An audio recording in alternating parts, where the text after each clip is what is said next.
なんで戻ってきたんだよ。たっくんに会いに。嘘つけ。うわ、本当だよ。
Hi chat, how you guys doing? Hello.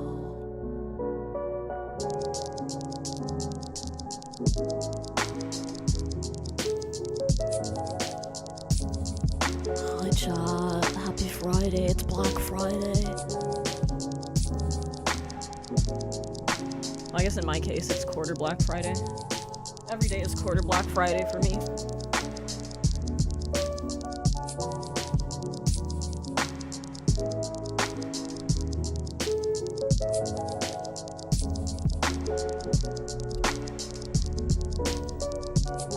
Oh, what, you think that was gonna be the only bathtub stream where I'm a clown? There will be more.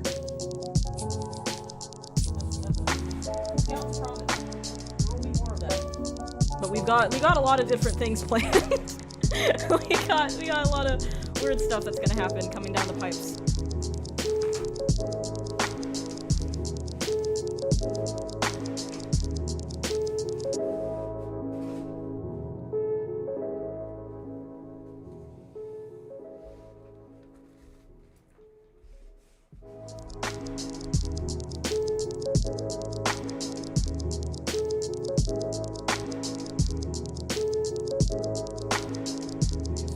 Farted everywhere. Hey Lois, I just friggin' farted everywhere. Peter, you can't be farting in here.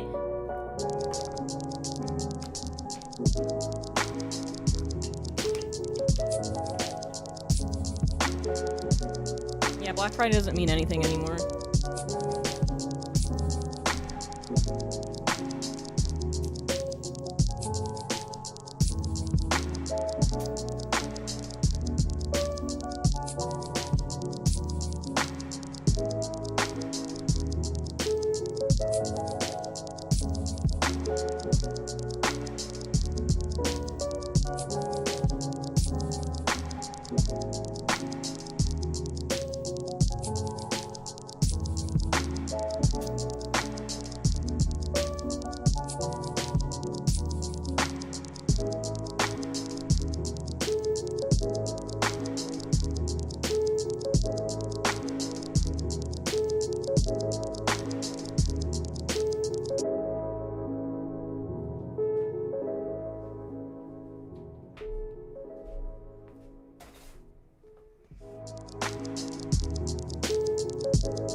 beverage.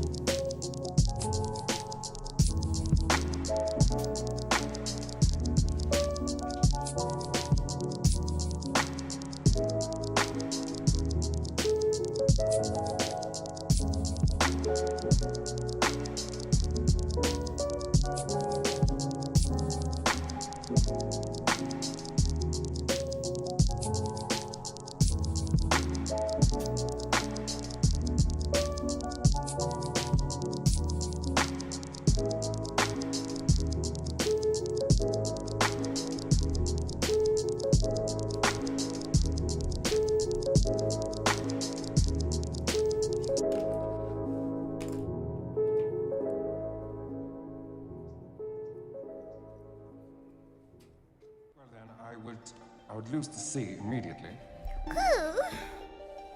And I'd replace it with an L. We're gonna decide once and for all, in just a second, if the music is too loud. Brodlonius.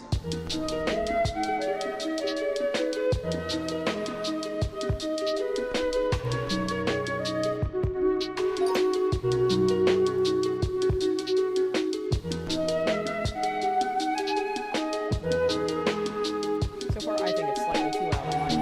If I'm being serious. Turn it down just a bit.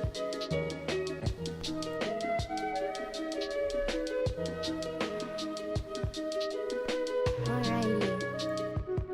Oh, wait, one second.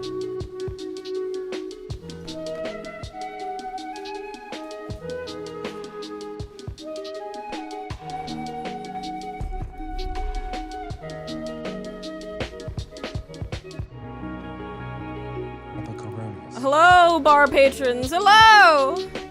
This is totally my real voice, you guys. I actually sound like this. I'm not just doing a VTuber voice for updates. I actually. Bronco. This is what my real voice sounds like. You have to believe me. It's like 50% you or 50% music. Is that good or bad? 49% too loud? Okay. Alright. We'll turn it down. And it's that easy. Turn it down again by like half of what it was.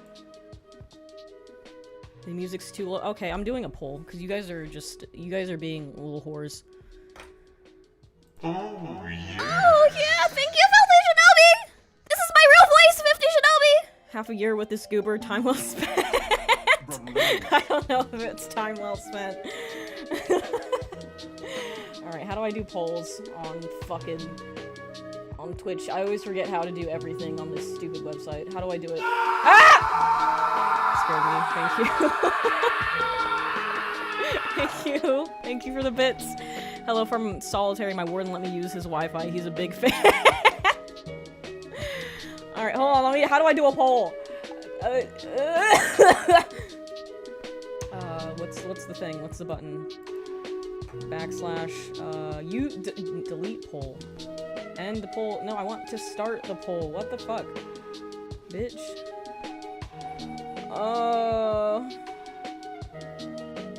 There it is. Okay, well, what do I actually do? How do I do that?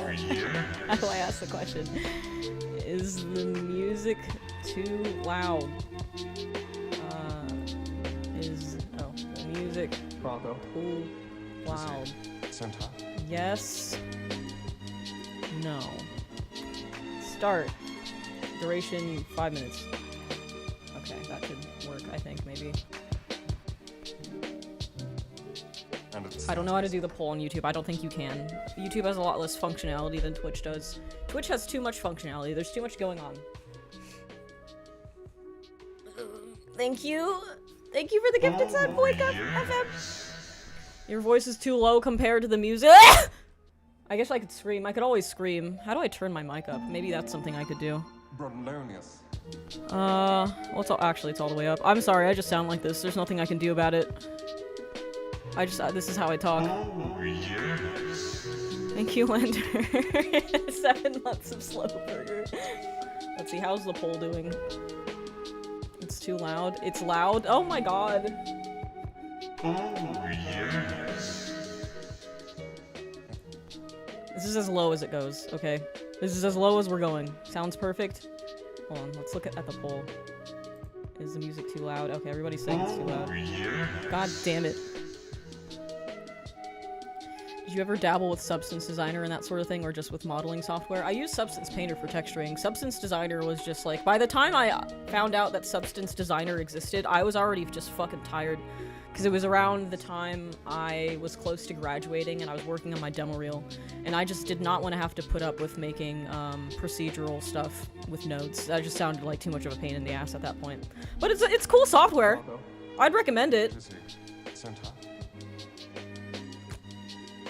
What's on tap? Thank you, Dempsey. Well, today we got beer. It's definitely beer, it's nothing else. See, it's yellow like beer is. See? Ignore the part where it says yerba mate soda. Ignore that. It's beer. I'm adult. I'm an adult. I'm an adult that drinks beer. Thank you. Thank you for gifting a sub to our fallen comrade, J-Mote Nomad, who is not allowed in the Discord server anymore. But he's welcome. He's welcome to do a ban appeal, maybe, if he can behave himself. We'll see. If he cares that much. I don't know if he does. But he's always welcome in the Twitch chat. He's always welcome to come to these. He's not... He needs to be rehabilitated. Our friend J Nomad. Hey Mika, you're going to keep me company while I drive home. Thank you. You're welcome. I wonder if are you driving home from like Thanksgiving? Mayhaps.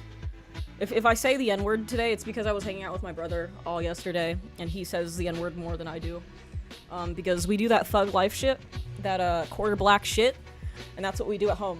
So, if I'm ever gonna slip and say it on Twitch on accident, today's gonna be the day, because I spent too much time with my brother yesterday.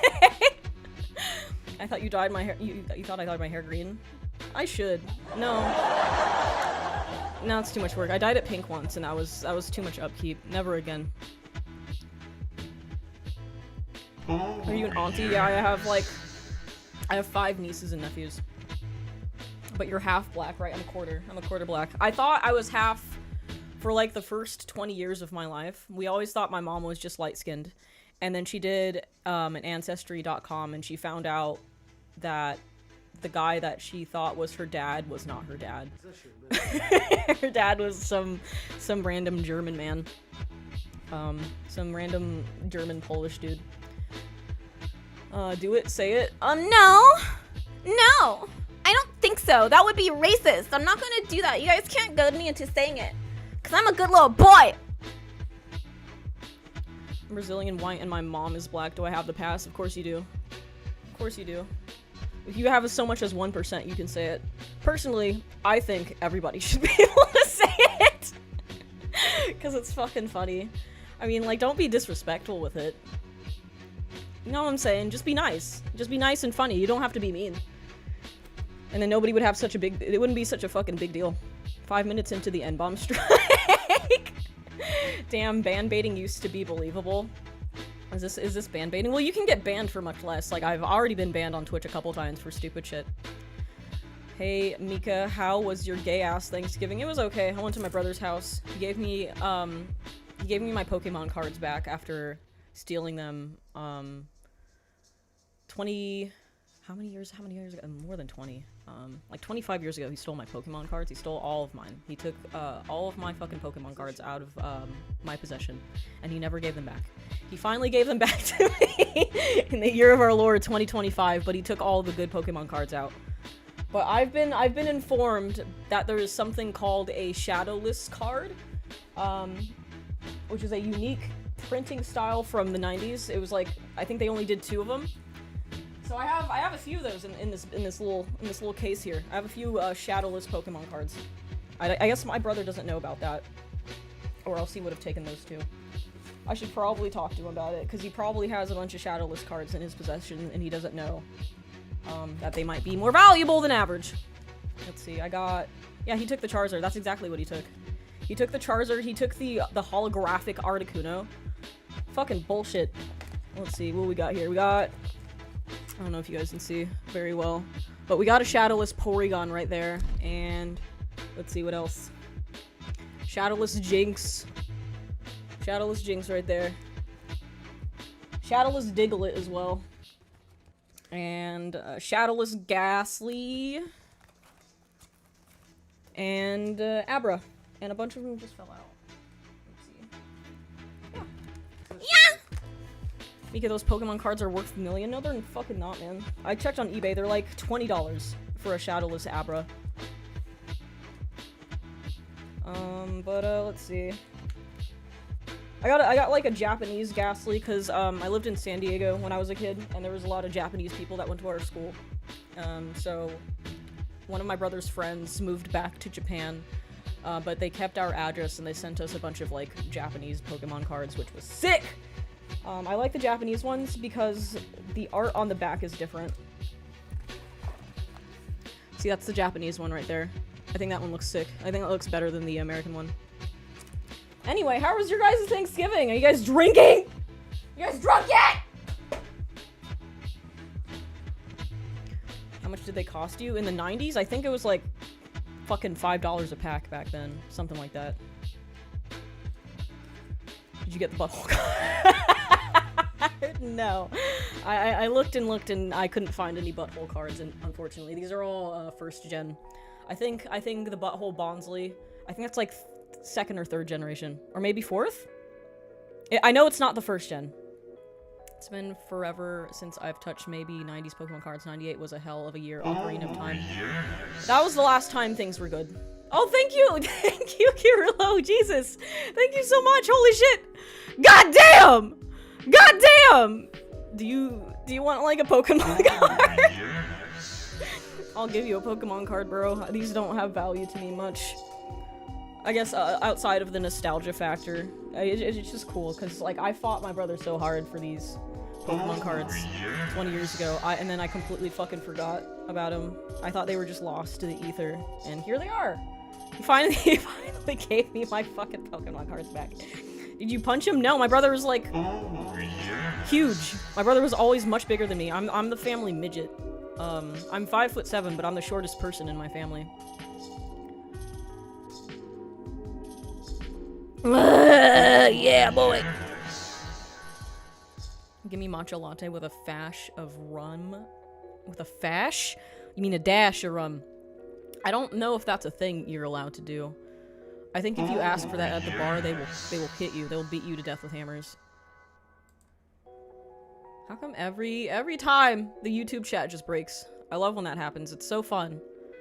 Fucking there it. Okay, it's back. It's back. You have a brother. Why wasn't he helping with your mom? It's complicated. It's a complicated thing. Okay, we don't have to get into it. We don't have to get into it. Only if you break the bartender's nodes. Is that how you get? Is that how you get the matcha? Hello, discovered you yesterday. Don't ever change. Love you too. Aw. Aw. Aw. I love you. I love you too. I love everybody here non-consensually. What are you drinking? It's soda, I think. It's yerba mate soda. I got it from the Argentina store. I'm not sure what it's supposed to taste like. It definitely has a flavor. I just don't know what that flavor is. Can you pour me a Jack Daniels and cola? Hold the Jack. That's actually my drink, unironically. But I don't drink anymore. I vowed never to drink ever again, because I'm pretty sure that's how my mom got breast cancer. Alcohol will fuck you up. Don't drink.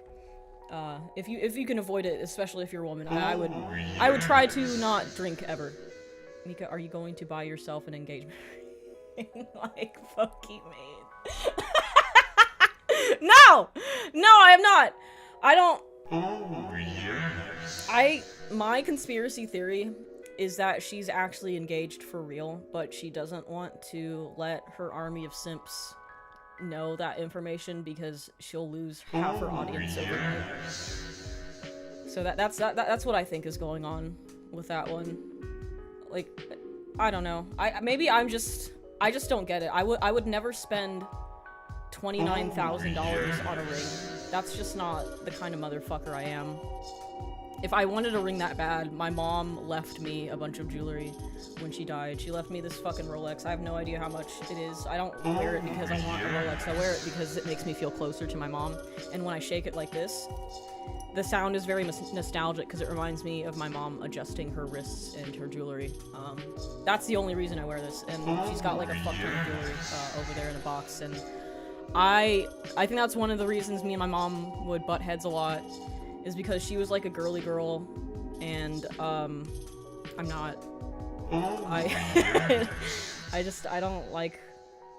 It's not that I don't like it, it just kind of gets in the way. And then my parents were always tight with money and arguing about it, so I didn't like ever want to tell my parents like, hey, I want this really expensive bracelet or something. So I'm kind of like conditioned to not like jewelry that much in a way. I think it's like an OCD thing maybe. But yeah, hot take: Pokimane was mid. Are we talking about the streamer or the Pokemon cards? I'm kind of lost in the conversation now. What are you doing in this dryer step streamer? You're a tomboy? I don't know if I'm a tomboy. I'm just kind of me, you know? I'm just me! Was your mom uber hench, then some Sasquatch wrists? Oh, dude, my mom had huge hands. It's not that my mom... Well, I also have just unreasonably small hands, but my mom had, like, these fucking talons. She had, like, long, elegant fingers. Her hands were, like, built for jewelry, basically. She should have been, like, a hand model, if that's, like, a real thing and not just a thing that they put on, Zoolander. Well, I think that was the movie where that was a thing, a hand model. Something like that.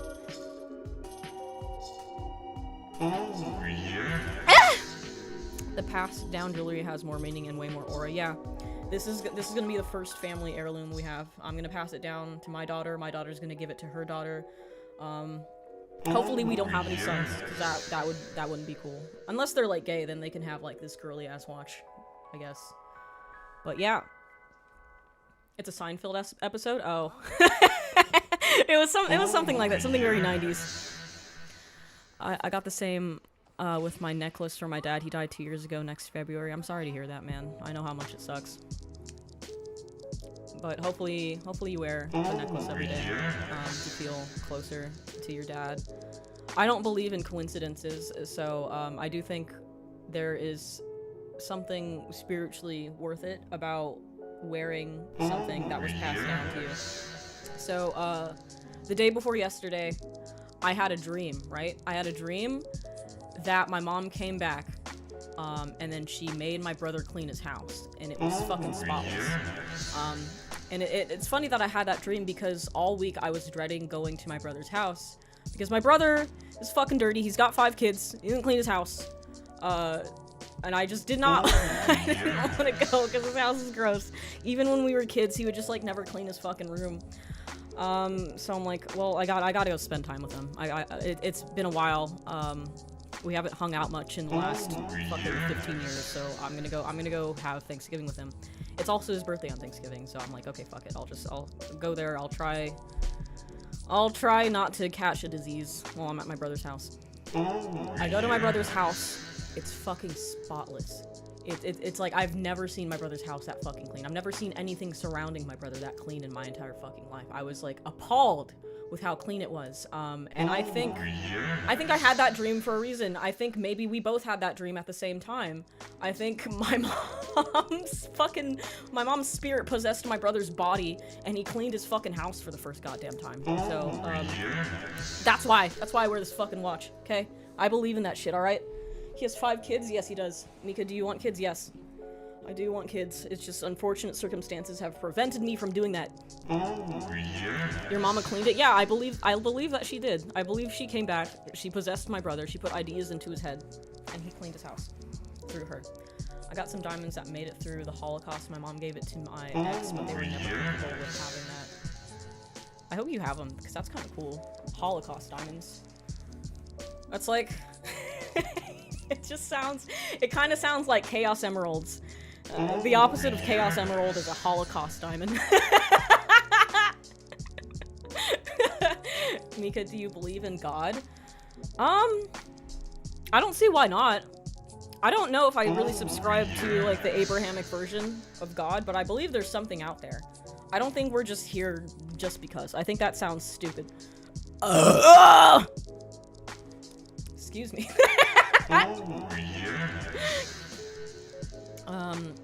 LOL, I start watching your channel 5 days ago. Welcome. Welcome to the family. Hi, everybody. Hello.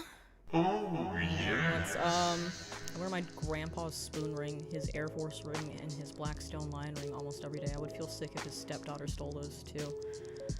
Keep those close and give them to your kids. Don't let the step family have them. I don't know what it is about step family, and they're just like always shisty people. That's a story for another time. That'll be a whole video actually about what happened with my mom's stepkids. That one's a fucking doozy. We're gonna have to wait for that video though. The timing isn't right, but I'll eventually tell that story. Anyway, let's get to the submitted. Let's get to the submitted stuff for the bartending from last time. If I can figure out what folder I put that shit in, that would be great. If I knew where it was. Oh, yes. Oh, yes! Actually, let's wait till the sub counter stops. We'll continue shooting the shit for a little bit, so we're uninterrupted. Wait, maybe it did stop. Did it stop? I think it stopped. Oh, nope. Nope. How was your guys' Thanksgiving? How what'd you guys do? Mika, why do you look skinny as fuck but have those fat cheeks? Also, what are you? Stop sucking. I don't know. My face just looks like this. I don't know what to do about it. I think it's like it's my stealth black person's bone structure. This is just what a black woman's face looks like. I don't know, man. Because this is I look almost identical to my mom except for her skin color. So this is a black woman's face.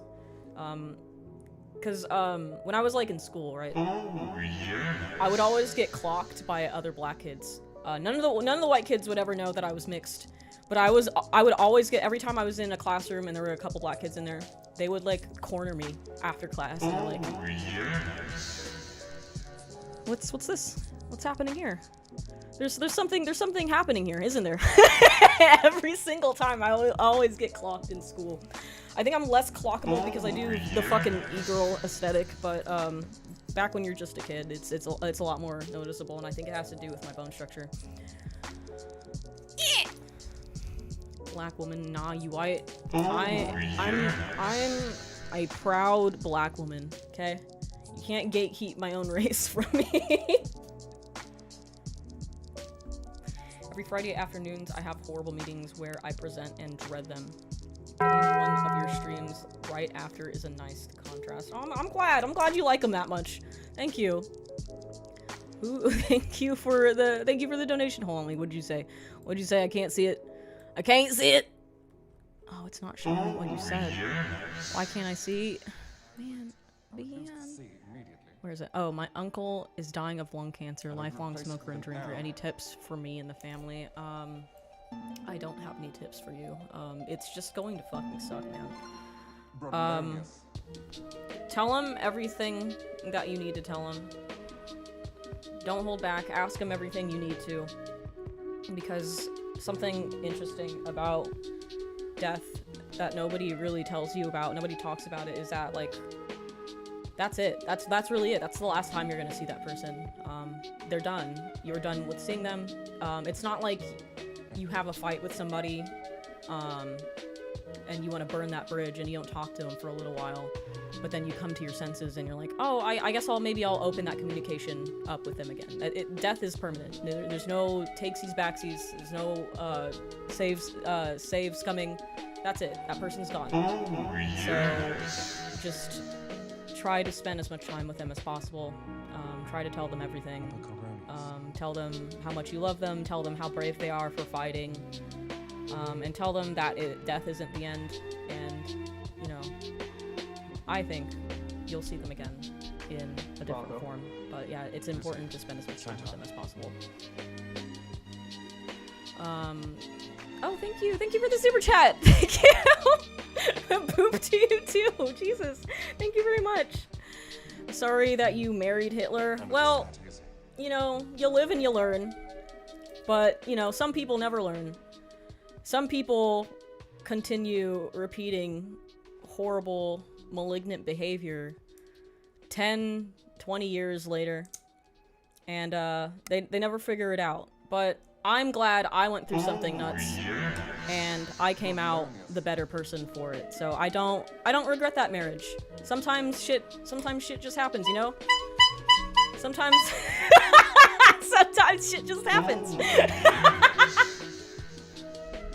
Anyway, thank you, Gary the Goat Fucker, for the 10 subs. How much do you drink? I don't drink at all. I came back to pay for my drink. Aw, thank you. You didn't have to. Thank you, though. Mika is the bar serving betel nut. I don't know what betel nut is. Can you boost your mic a little bit and lower the music? It's too while working on my homework. Aw, jeez. Wait. Is this better or worse? I don't know which direction. Can you guys hear me, first of all? I think it's picking up on Streamlabs, right? Okay, that's much louder. Okay, it was super tweaked backwards. Alright. But a towed land. Okay, alright. Alright, sorry, I didn't know how, like, inaudible it was. But there you go. There you go. I'll turn the music down a hair. Just slightly. Just a tad. I mean, it's already super low, though. You guys are, like... you guys were never in middle school band and it shows. I had my ears destroyed when I used to play the trumpet in middle school. So I like when stuff's loud so I can hear it. It's too low now. I'm keeping, you know what? Fuck the police. I'm keeping it up. We're keeping it up because I like it there. That's where I'm keeping it. I'm the group dad, so there it is. Make it obnoxiously loud and tell the audience to shut the fuck up. We could also do that. We could also just assert our dominance here. The ex would have lost his shit if you had a baby and it came out dark. Yeah, I suppose he would. I mean, I'm not the type to cheat. But yeah, I suppose he would get mad. I think anybody would get mad, though. Thank you for the super chat, hybrid animals. Thank you for the tip. Darknesses. The day we buried my dad, the whole way was rain, dark weather. The moment we walked to his grave, the sun started shining so hot, my jacked was so hot, too hot.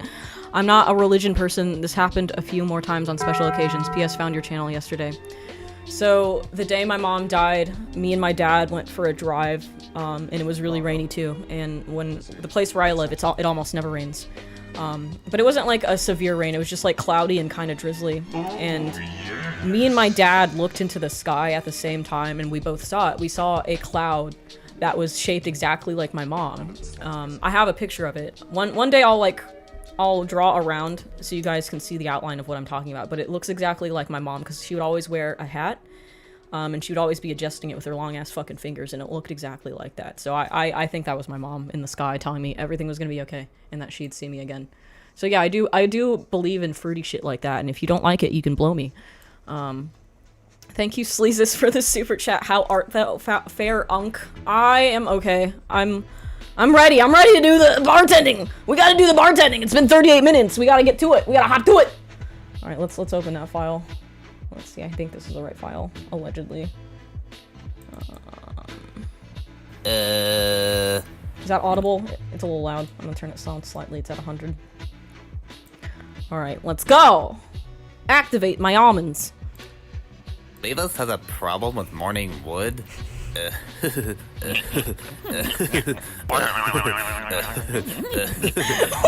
Yeah.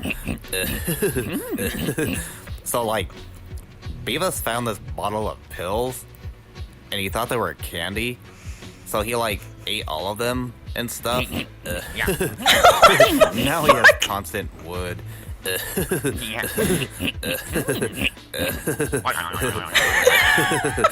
So, like, if you could help Beavis with his problem, that would be really cool. Please, make it stop. You dumbass. Shut up, butthead. I'll kick your ass. Yeah. What is happening? Hey, Miko. Holy shit. Holy fucking shit! Was that like voice acting, or did you use AI for that? If that was voice acting, that was really fucking impressive. Holy shit. That was fucking incredible. Holy fucking shit. Alright, on to your boner problem. Beavis and or Butthead. I could never tell them apart.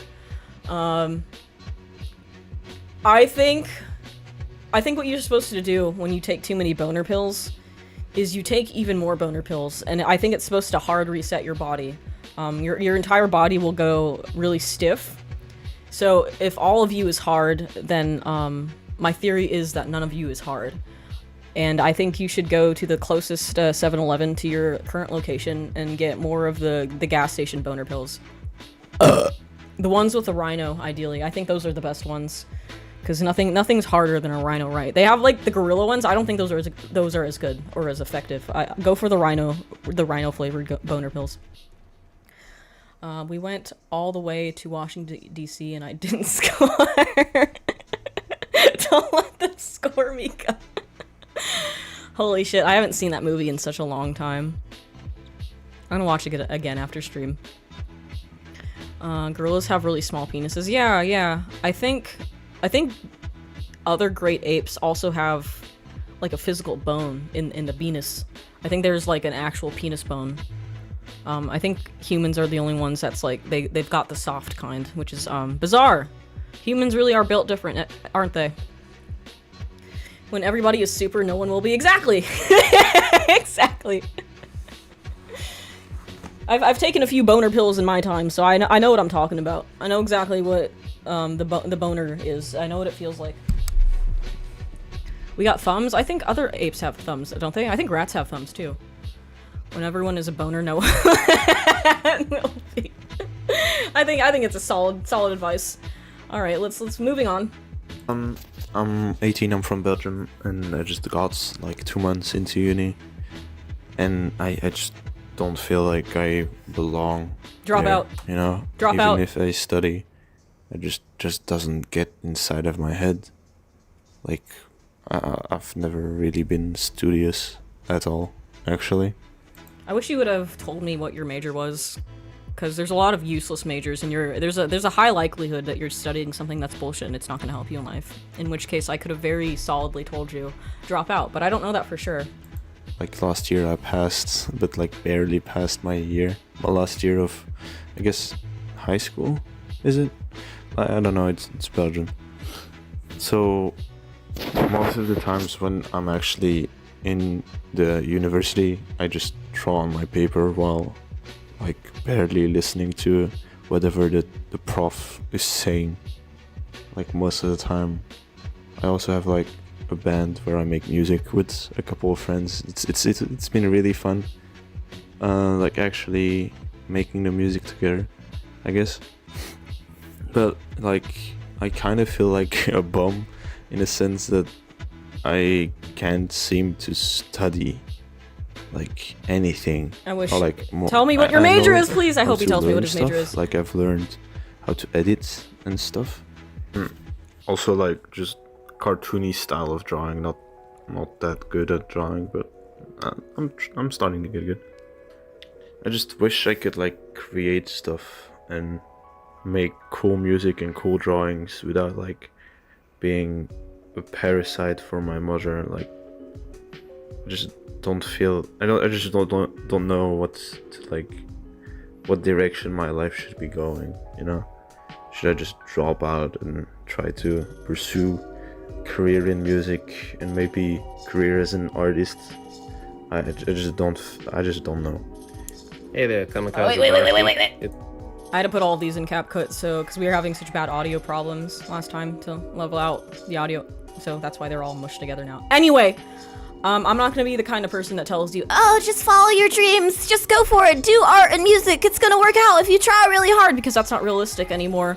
That's used to be something that you could do reasonably, and have a decent chance of success at, but the way things are right now, there's no art economy and there's no music economy really, because we have an AI problem. So I wouldn't, put all of your eggs in that basket. I wouldn't, take that risk. But that doesn't mean you shouldn't do it at all. I'm just saying university probably isn't right for you. I don't think it's right for a lot of people. I think there are only a few very specific career paths in which a college degree is actually worth it, because otherwise it's just glorified toilet paper. Like, you know, who majoring in communications, majoring in psychology, there's well, maybe psychology, I don't know, because there's a lot of mentally ill people out there. But, you know, business is not a good major anymore. Communications, sociology, history, like none of that shit is a good idea. It's all worthless. Art and music can pan out, but it's extremely fucking risky. I'm not technically an artist anymore. I was an artist for a little while. Then the economy took a big shit. All of the corporations decided to come for the artist jobs. So half of the artist jobs were just culled because, haha, funny, haha, it's cool when we lay off a bunch of people and the shareholders that get a big boner about it. And the other half were laid off because AI is a very serious problem. So I'm not gonna tell you to do that, but I would suggest maybe fucking get a trade, man. Get something that's like practical, like fixing toilets, repairing cars, something that they're not gonna be able to replace with a robot anytime soon. So anything that requires, you know, hands-on stuff, because robots as they are currently, I believe they're very fucking clumsy. They don't have like a lot of hand-eye coordination. They're not that advanced yet. Philosophy is a great major. No, it isn't. Bitch, no, it fucking isn't. Don't fucking say that. Let's see, what else is good? What is a good major? What do you guys think is like a good major right now? Like, unironically. Because I know it's like not most things are good. Like I said last stream, we've got another 20 to 30 years before things maybe become back to normal. It's gonna get worse before it gets better, is what I'm trying to say. So I wouldn't do anything that's like high risk. What I would do is try to find something that's like stable, something that you don't hate doing, something that, you know, they don't hold you hostage for your paycheck every day, and then you can go home at a reasonable hour. You don't have to do a bunch of fucking overtime, and then you can come home, and then you can do what you really want to do. And if you keep working on the things that you really want to do, maybe someday it'll pan out, and then you can make a career off of that. But, you know, you gotta put the work into it, and you have to have a safety net, otherwise it's just not a good idea. Let's see. I want to be a school loan provider when I grow up. That sounds like a good one. Thank you for the super chat, Sleezus. After a lot of BS, I finally got a new job. Billions must smile. That's cute. What kind of job do you have? What kind of job is that? It makes me think that you're like a life touch photographer, and that's why you said billions must smile. Maybe that's what you do. Thank you for the super chat, by the way. What else? Who said stuff? Gender studies is a good degree. I want you to reconsider that statement for the young, impressionable audience that we might have, because a lot of people are very lost. Like my dad has this issue all the time when he goes to visit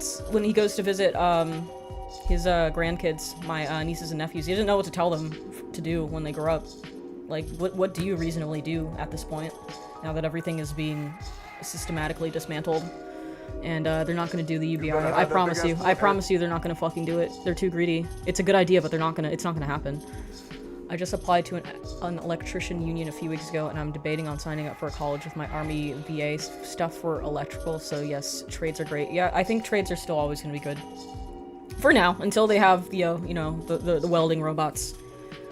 But yeah, learn something physical, agricultural, laborious, but nothing that's like, you don't want to be taken advantage of either. You better hide that big ass forehead. No, it's my forehead, and I'm proud of it. It's mine. Look at the Bureau of Labor Statistics website for projected field growth and current numbers in industry alongside the regional data. That sounds like it would be a smart thing to do. Found a decent job being a traditional sculptor after going to school for 3D modeling. That's rare. That's a very rare opportunity. I don't recommend hoping that you get lucky, but good for you. What's pinned? What happened? Why is there, I'm new to your content and I'm so happy you were back to it. I lost my younger sister to cancer and I know the struggle. Keep it up. You are doing great. I'm sorry you lost your sister. That fucking sucks. How long ago was that? If you don't mind me asking. I think you probably know that the grief never goes away. You just get better at carrying it. I'm currently studying video game design. If I can't make games, at least I can make simulations for the military. Yep, when we go to war with, what was it, Venezuela, I think that'll be good. I'm sure the military will love that. There are necessary evils. Best parasites are politicians and lawyers. So go to law school. A robot would be in a court. Yeah, I don't know. I've heard, you know, the lawyer field is becoming oversaturated. So I don't know about that one. I genuinely don't know. Is your forehead really that big? I know you have bangs for a reason. Yes. Look at that. I got my mom's forehead. My mom had a huge fucking forehead. There it is. There you go.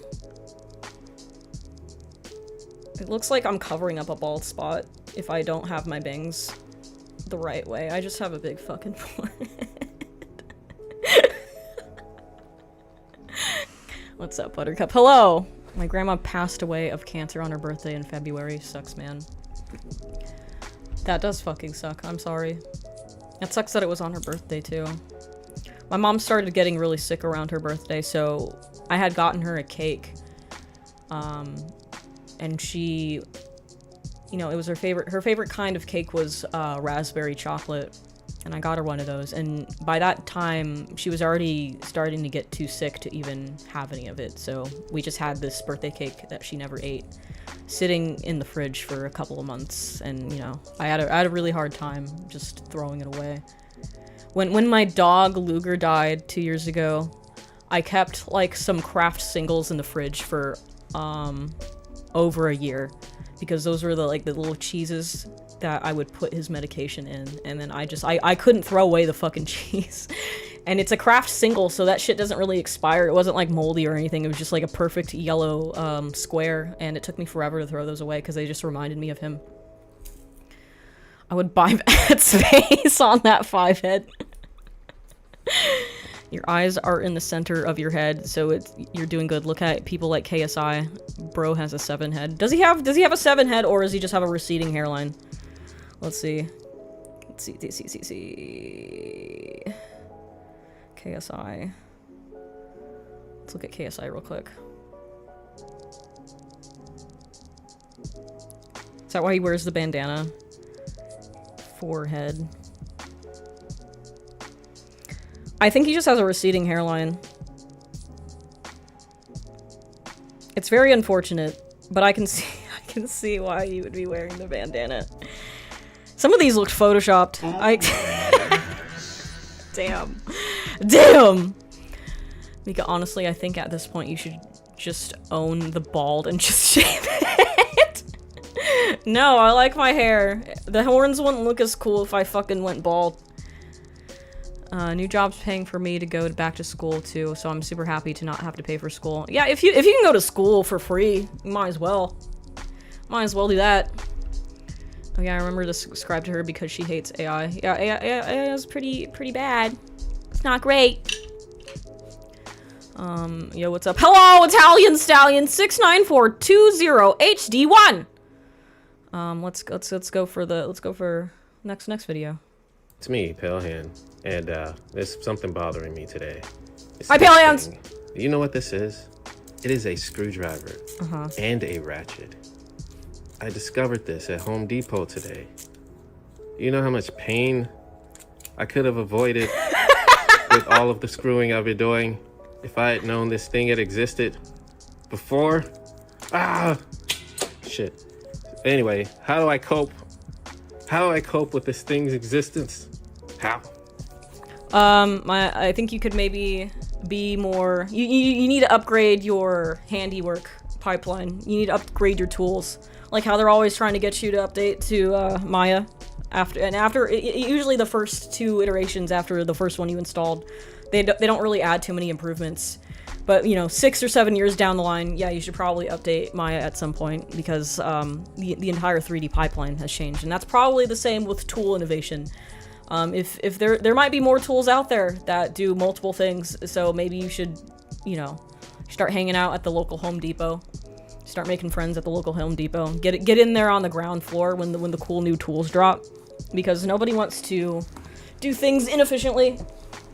So, you know, be more of a Home Depot guy. Blender for life. I don't want to use Blender. It looks hard. It does everything ass backwards. So I remember this girl with a big forehead in 6th grade. Looked her up, different last name, but there is a kid with a massive forehead as the banner. She passed down the family curse. Maybe that's maybe she doesn't have the forehead anymore. Maybe she gave it to her child and she's now relieved of having to carry that weight. Thank you through Human Eyes for the super chat. Boop X2, self-taught bedroom producer, game server owner, etc. You can do anything with passionate effort, no matter how old you get. Much love. Yeah, I agree. Just have a safety net, because it's difficult to focus on your passions if you're like starving and homeless.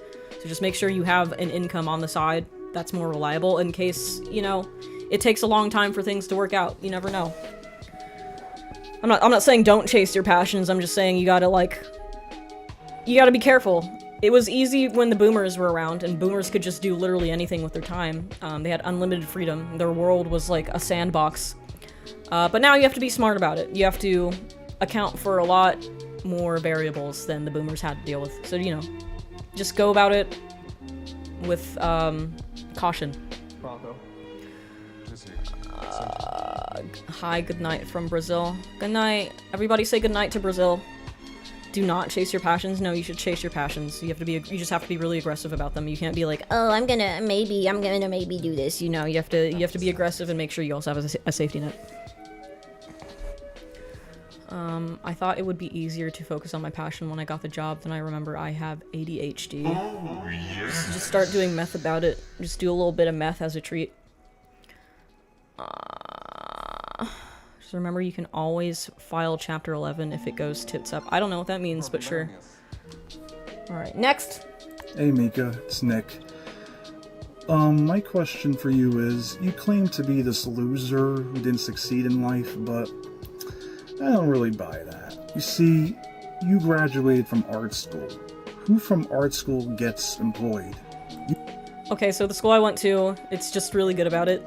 That was like the main thing that sold me on Gnomon, is that the teachers weren't really teachers, which, you know, that has its own negatives, but they're always industry people. Like, you can't teach at Gnomon unless you have worked in the industry, so when you know, work in the industry, you know people, and those people can get you jobs, and then you can be the industry person in the school, and you can get to know the students, and then you can get them jobs, and it's all really good networking, and that's how I was able to get a job out of art school. Also, art schools vary a lot from art school to art school. Like, if you go to Art Institute, you're probably not going to get a job after that, because it's fucking Art Institute. It's the McDonald's of art schools. If you go to Gnomon, yeah, fucking everybody gets a job out of Gnomon.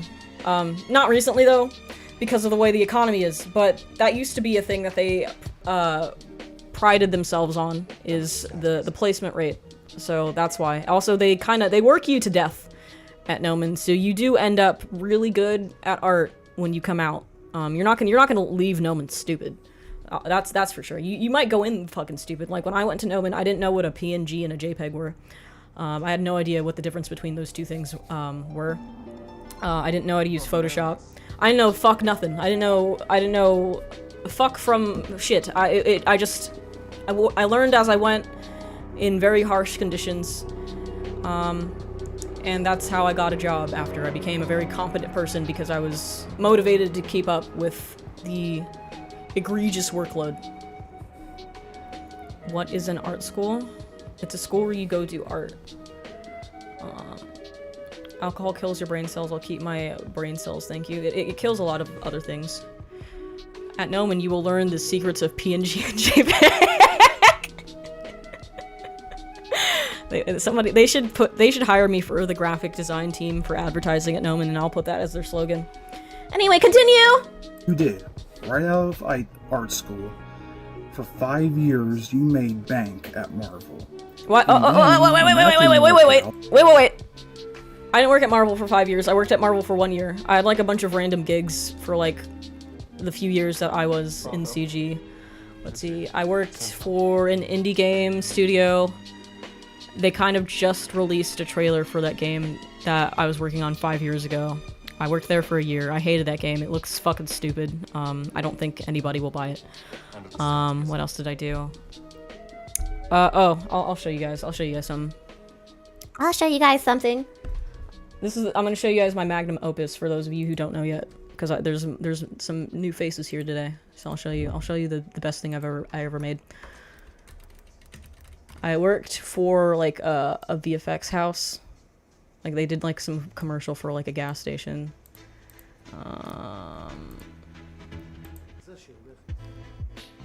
And they're like, we need you to sculpt our gas station mascot because the old one looks like a homeless guy and he's kind of scary, and that's probably not great for marketing. Streamlabs, where are you?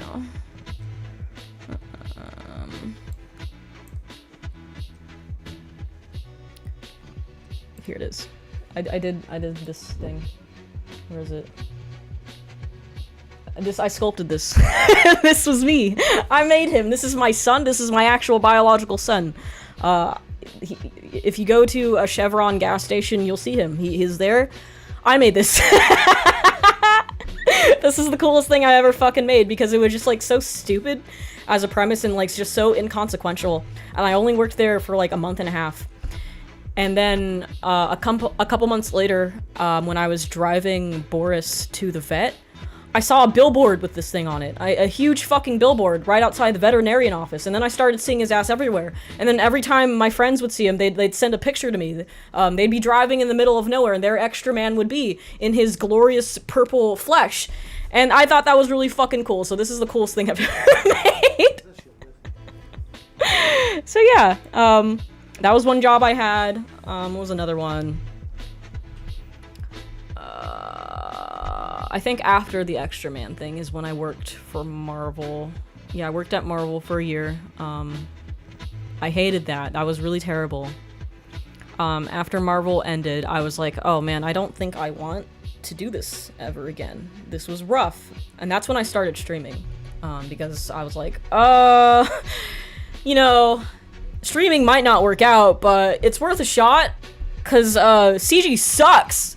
Working for these people fucking sucks. These people are very mean to me. But then I went on to get a couple more gigs after that. I worked at a place... When did I work? Yeah, the next place was Jadu. That was the place that they wanted to make Tekken. They wanted to make discount Pakistani Tekken. They were trying to reinvent the wheel with it. It was obviously a very stupid idea. Everybody above me was incompetent and didn't know what they were doing. Because none of these people were actually artists. It was like the guy who was in charge of the company, he got rich selling NFTs during the pandemic, and then he just had a bunch of money to do stupid shit with. So one of the things he wanted to do was make Tekken for Pakistanis, because Pakistanis really like Tekken. But the problem with that logic is that Tekken already exists. So why are they making Tekken 2 Pakistani edition? Nobody's gonna fucking play that. They're just gonna keep playing Tekken. And then I quit that job because they were using AI for the concept art. And then the business went under very soon after I quit. And then I went to work at another place called Nant Games in like February of 2024. We were working on some sort of mobile game trailer for a mobile game that nobody ended up playing. It was fucking, if anybody ever approaches you to work for a mobile game, just run. It's not gonna go anywhere. It's gonna be embarrassing to work on. You're not gonna have any good portfolio pieces that come out of it. It's gonna be janky as fuck. Just don't do it. So yeah, I made a game cinematic that was essentially Pokemon Go, but worse. I think it was called Mythwalker. If you look it up, you'll find something. You'll find a cinematic that has less views than anything I've done on YouTube because nobody played that game. And that was the last thing I ever worked on. And then I just decided to never go back. So, how did we get onto this conversation? Oh, because this guy thinks I worked at Marvel for 5 years. I didn't work at Marvel for 5 years. I only worked at Marvel for 1 year, and then I hated it. And I never wanted to work for, like, a big studio ever again.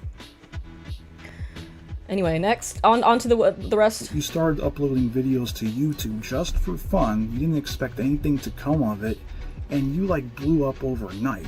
Everything you touched turned into... All right. Correction. I didn't blow up overnight. It took me more like... Let's see. My first upload, I believe, was in January. And then I didn't start getting traction until July. So it took like a good 6-7 months. 6-7. 6-7! I said the thing!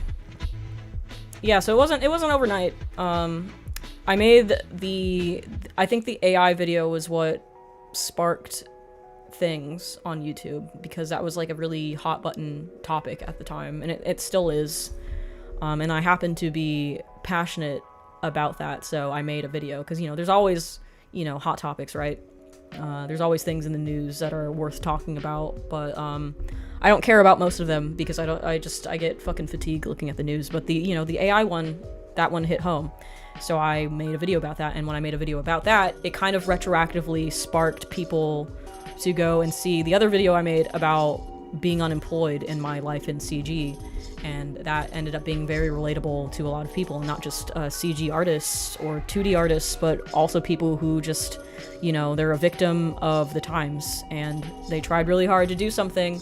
They did everything right. They did everything they were supposed to do. They went to college. They got good grades.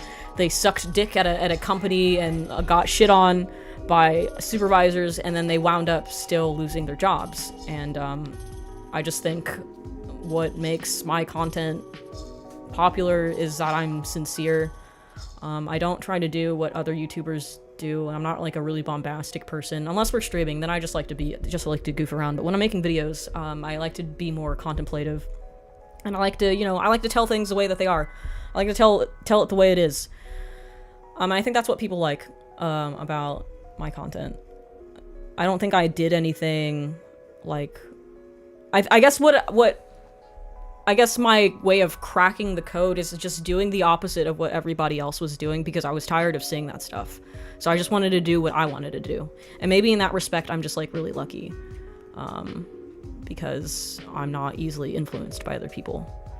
So maybe that's like the one thing that was different. Maybe that's like the one thing where I kind of failed upwards on accident.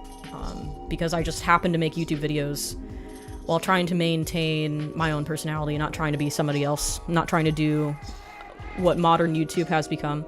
Because I prefer, you know, 2009 to 2016 YouTube. I think that was like the golden era of it, and all of that was just like people vlogging, people letting you into their heads and just talking about their lives and, you know, just being themselves and making a video about it and not really hoping that it would go anywhere, because like YouTube used to not be like a monetizable thing. People would just do it just for fun, and that's kind of the way that I was attacking it, I guess.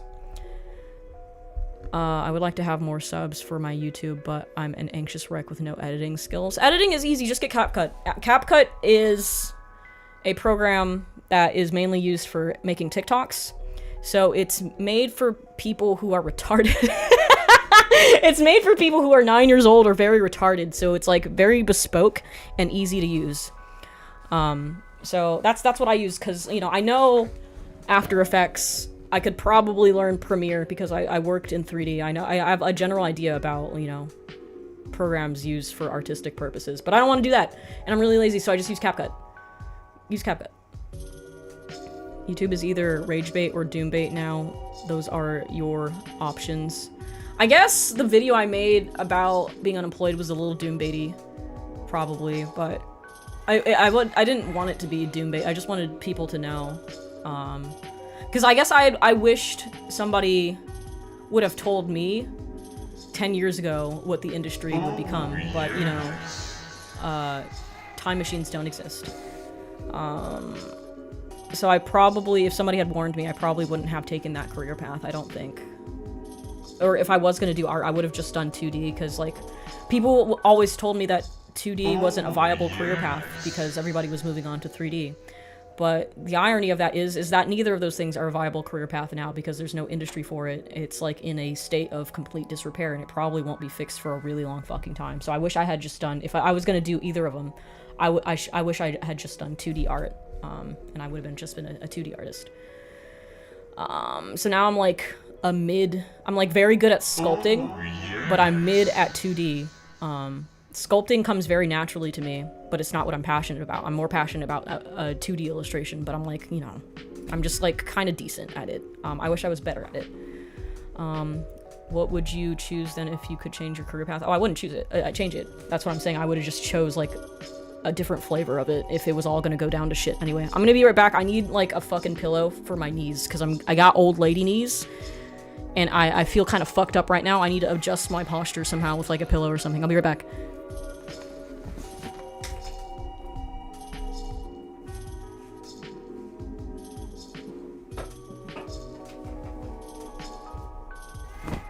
Yeah, boy! Ugh. That's 33 for you. Hell yeah, it is Expedition 33 as a matter of fact! Except I don't turn into dust, I just get arthritis. Ew. Hey! This is my real voice, I promise! I sound like this unironically. Alright, hold on, I was missing some super chats. One sec. First, the AI came for the artist. Thank you, is ZOMG, by the way, for the super chat. First, the AI came for the artist, but it didn't speak up because artists are cringe, and then the AI came for the coders, and now I'm unemployed. This is awesome. Yes. Is this awesome? Yes or no? Yeah, dude, because that used to be the meme, huh? That used to be the thing everybody would tell you to do. Oh, you need to learn how to code. That's what you gotta do. You gotta learn how to code or you're fucking stupid. You gotta watch Silicon Valley on HBO. And that's how you gotta live your life because that's where all the money is. Six-figure starting job. Learn to code, and then the coders also got fucked in the mouth by big tech company layoffs. Hello, thank you Nani71189 for the super chat. Hello, love your content. Any advice on how to grow an audience and also where to find people to work with? For I do stop motion animation and I feel like I'm not sure where to go find people. I think what I would do if I had talent in stop motion animation is I would just do Instagram reels about it, you know, kind of advertising my work, put a little quirky joke in there with some stop motion, and I think people will naturally flow in because stop motion animation is cool as fuck and not a whole lot of people can do it. I think you just need to put yourself out there and it'll be really easy. You coop-headed twink, thank you for the super chat! Green screen idea, you have a small army artists here. Have us create backdrops and live react to them. Send merch to creators of images you want to reuse. You know what I do, that's one of the things that we have coming down the pipes. And maybe that's what we'll do with, because I want to do an art contest. So we have that in the works. I just have like a laundry list of shit that I also have to do before that happens. But maybe that's what it will do for the contest. It could be like a backdrop of some kind that you guys can make. I think that would be cool. We'll see. I'll talk to the rest of the people involved in the art contest. But yeah, that is something I want to do. And there will be a cash prize. There will be prizes. So that could be cool. I also just really like art of me. I like fan art. It's really cool. I like when you guys draw me. I think it's really cool. Garçon, 1 espresso martini laced with whimsy, please, for Sleazus 1. Let's see, what do I got here? I have a vitamin. I have this vitamin drip thing, and I have some Play-Doh. That's the best I can do. The bar's running a little short on supplies, so you're gonna have to. That's your drink. It's gonna be salty. It's gonna be really salty, but it's gonna smell really fucking good. If you don't have desk Play-Doh, I strongly recommend you get desk Play-Doh. It's very it's like a stress toy, and it smells really good, and it makes you feel nostalgic, almost like everything's gonna be okay. It's not going to, but it smells great. Ugh, eat the Play-Doh, I dare you. It's really salty. It's stuck in my teeth. You can technically eat this. It's technically edible because they know kids are stupid. They try to make it taste like shit so kids won't eat it. But I'm not a kid. I'm an adult, so I'll eat Play-Doh if I want to. Oh, it's like stuck on my teeth. If you can get past the saltiness, it's not terrible. It's kind of like Mexican candy, because you know how Mexican candy is like really salty for no reason? It's not sweet at all. That's kind of like what eating Play-Doh is like. Mika, have you ever made edible Play-Doh? When I was a kid in the 90s, we made a lot of peanut butter flavored Play-Doh. No, that is something I want to do for stream though. Alright, let's get back to the rest of the video. I keep having to fact check this fine young man. Gold. You've got that Midas touch. And me, you know, I also have a degree. I can't even get an entry-level position with that thing. It just sits on my wall collecting dust and ants, dead ants. I also make art. I made a movie, made 3 albums. Didn't take off. My YouTube channel didn't take off. So, you know, nothing I've done has really panned out, and, you know, everything you do works out. And you think that you're a loser? I don't know about that. So, what exactly are you doing that I'm not? What advice can you give me, Mika? Alright, I can tell you. Do I need to become a goth girl? Yes, that does help. I'm not gonna lie, it does help to be a woman. Goth girl, You need to be a woman. I gotta put the black makeup on. Also, I'll have a rum and coke on the rocks. Alright. But don't put too much ice in it. We got Play-Doh, and we got a clown horn and some vitamins. We don't have rum or coke. I guess you can have some of my soda if you want to.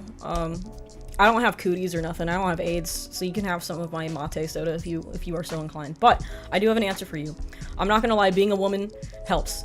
Being a cute girl, a reasonably attractive female, does help you in your case on the internet. But if you're a man, you can also always just be really funny. I went for both because I have, like, I don't know, I have reservations of making my content too much about my appearance because I think that's a little gay. That's a little gay. It helps, but it feels a little disingenuous and a little gay. So I never went that route, at least not intentionally, you know, just by virtue of having my face online, I guess I technically went that route, but that wasn't my intention. What I did do, here, as I'll show you. So for years and years, I would post on Instagram, and I would get frustrated, because nothing I made ever got, like, updates. And, you know, when you're first starting out, and, you know, you don't have any clout at all, updates are really important, because they make you feel good. They make you tingle in your tummy, and it makes you feel validated. And nothing I ever drew ever got a fucking update.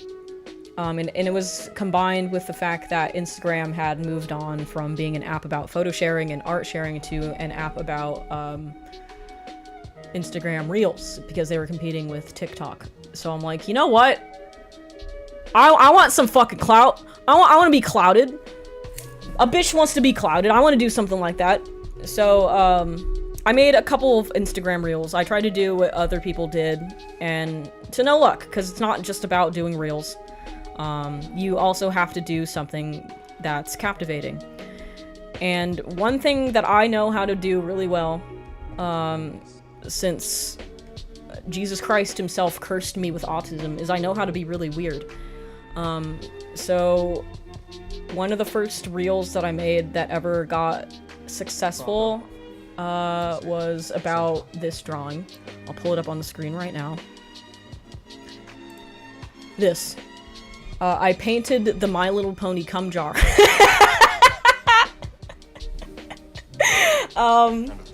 Yeah, you gotta weaponize your autism.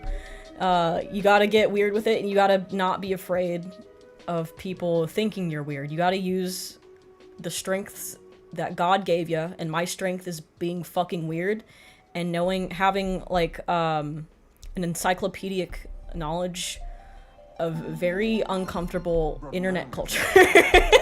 So I did a still life painting of the My Little Pony cum jar. I edited it into a reel, and I told people you can learn a lot about color theory through this, because I used a limited color palette to create this. I used you get these nice orange tones, and they're accented by the cool blue, and then you got like some yellow thrown in here and there, and some pink. And it brings it together, and it kind of makes this cum jar look very aesthetic, doesn't it? So if you can combine being weird with the things that you want to do, you can make it. And a better example that I use, and I try to tell my friends this all the time, because my friends always, they saw me skyrocket in popularity over the past year and a half. And they're like, how the fuck did you do that? Well, the answer is you gotta be a Filthy Frank before you're a Joji. Filthy Frank spent years on YouTube being the weirdest, grossest man alive, and he got extremely fucking popular, and then he's like, okay, I've had enough of this. This is kind of fucking stupid. What I really want to do, what I've always wanted to do, was make music. And now he's like a touring, extremely successful music man with bajillions of dollars. That's what you gotta do. You gotta be a Filthy Frank before you can be a Joji. So keep that in mind. Don't be afraid to be a little weird with it. People like that. People like something that's different. People like when you're honest about how weird you really are, and because a lot of people are weird. Let's be honest. If you've spent more than 5 minutes on the internet, you know that a lot of people are weird, and the internet is like, it's like truth serum for people, and they can't stop telling on themselves. So you're weird, I'm weird, other people are weird, and they'll gravitate towards you, and you'll build a community based on that. 4-year-long marketing side quest. Yeah, you think I don't have ulterior motives for all of this? You think this isn't just like a big marketing scheme for something that I actually want to do, and I've been working on, starting as early as a couple of months ago? You're just gonna have to wait and see. This is not what I want to do with my life. I want to do something else. Jordan knows what that is, and you're just gonna have to wait to see what happens. But yeah, there's nothing wrong with taking a marketing side quest, because even the marketing side quests can give you some financial success. You just don't be afraid. Don't be afraid of what grandma thinks of your weird Instagram reel. Do you know what had to happen for these? I had to explain to my parents who Chris Chan was, because they kept asking me, why did so many people like that Instagram reel that you posted? What's 2 girls, 1 cup? I don't understand why so many people, why 40,000 people suddenly liked this Instagram reel. Because that was another thing I did. I drew, two girls, 1 cup as 2 anime cat girls eating a donut. And that was another popular Instagram reel. I had to explain that to my parents. You just, at the end of the day, it's better than telling your parents that you have an OnlyFans, right? It's better to tell your parents that, like, you draw weird stuff sometimes than telling them that you peel open your pussy like banana bread, like monkey bread, for an audience of millions of people. So, pick your battles. Thank you, Queef Deliverance. I fucking hate ads. I'm sorry there's ads. I have it on the lowest ad setting. Monkey bread pussy goes on. You're playing the long con on us. I am in fact doing that, but I think you guys will like what I'm making. You'll just have to see. I'm not gonna give anything away. You'll just have to wait. Maybe 1 year, maybe 4, but you'll see eventually. An audience of millions of people, more than like 3 for the average OnlyFans. True. Yeah, imagine having to explain to your mom and dad that not only are you posting pictures of your asshole online, but you're also making $4. You're making $4 a month for it. Yeah, I'd rather just be weird, to be honest. Painting jars full of cum is easier to explain to your parents than selling photos of your urethra to 7 people for the cost of a Big Mac. Precisely, this guy gets it. Mika gonna open up her own crypto rug pull. Maybe. Well, rug pulls aren't really popular anymore. That was more of like a pandemic thing. I think people are a little bit smarter. The president just called Tim Walz retarded? Please, give me the footage. I need... Wait, did he actually? Somebody, I need to see this. Anyway, in the meantime, we'll move on to the next bar patron. Hey Mika, how you doing? How you doing? Fine. Ignore the email name. I made it when I was 13 and I don't want to be doxxed. I didn't read it. So, I guess I'm asking for some advice here. Because I just got out of school.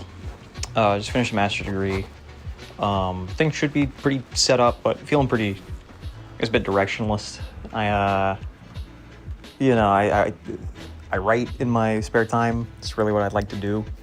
But kind of seems like as life kind of goes on, all like necessities, like trying to, find a way to be financially independent, this, that, the other, kind of takes precedent over being able to spend the time that I think is necessary to really devote towards writing, or anything creative, or getting into that kind of, any sort of industry, either gaming or whatever else, like just self-publishing, whatever, it doesn't really matter. I don't know, you got any thoughts on that? Like any advice, how to do that, how to kind of balance creative stuff that you really want to do when you got kind of like real world shit going on? And obviously you had it a lot kind of worse than I did on this. So I recognize that kind of that fortunate thing on my end. But still, doesn't make it easier from my standpoint for trying to parse through all of this. So do you have any ideas, any thoughts? Hope things are doing decently. Thanks for. Could I also just get like a soda pop, like a Coca-Cola? Yes. I don't wanna. You can have some of mine. Gotta drive. And thank you. I appreciate any advice. I don't know how else. I feel like there's other stuff I want to add on here, but hopefully this gets the main point across. Because Mimi autistic. Hey Mika, can I get a cabbage? All right, so your question is balancing stuff you want to do with stuff you gotta do, because being an adult is a pain. I'm probably like the worst person to ask this, because the way I get things done is really toxic, and I'm actually working on this myself. I have a tendency to just not do anything that's like leisurely. I don't really engage in fun activities. I don't really play video games too often. All I do when I turn off the stream is I go work on some other activity, whether that's like drawing, sculpting, practicing piano, filming another video, trying to think of another idea for stream, answering emails. I don't do a whole lot of fucking around. So I guess maybe my advice to you is not do exactly what I do. You should definitely make time for yourself, because otherwise you'll burn yourself out. But you should fuck around less. Do less fun stuff. I'm not saying like do less self-care. Do a lot of self-care, because self-care is important, but you just have to make the time. You just have to be an adult about it and do it. Like, something I've also been adding to my daily list of bullshit is I started going to the gym again, and I started meditating every day. And I try to meditate at least 20 minutes every fucking day. And it's a pain, but I've made it a habit, and now I can't go a day without doing it. And if I do, I feel very dirty and bad. So you just have to be better at planning your day. What I do sometimes is I just don't plan my day at all. I just work. I just work until it's sleepy times. So don't do that. That's not healthy. And a lot of it was like I was doing this because I wanted like an escape for my grief, and like enjoying myself just didn't feel good to me. It felt better to work. Like, I didn't deserve to enjoy myself anyway, so why would I do that? And it's more mentally taxing, and less you're less likely to feel distracted by your own thoughts as if you're doing something that's a little bit more mentally taxing, like working, writing, sculpting, drawing, whatever it is. That felt better in my head to do as like my outlet. But yeah, I don't recommend that. You just gotta plan your day out better. It's not too hard. You just like, okay, I'm going to commit to spending X amount of hours doing something productive, and then I have to account for the job that I might have, And then I do have to make time for myself. I'm gonna spend X amount of time playing video games, watching TV, digging in my asshole, whatever makes you feel good in your day, you need to make time for it. That's my advice. When did Aubrey Plaza start streaming? Do I really look that much like her? What does she look like? I forget. I think it's the eyeballs. Let's see. Oh wait, Dingus sent me the telegram massage. Oh no.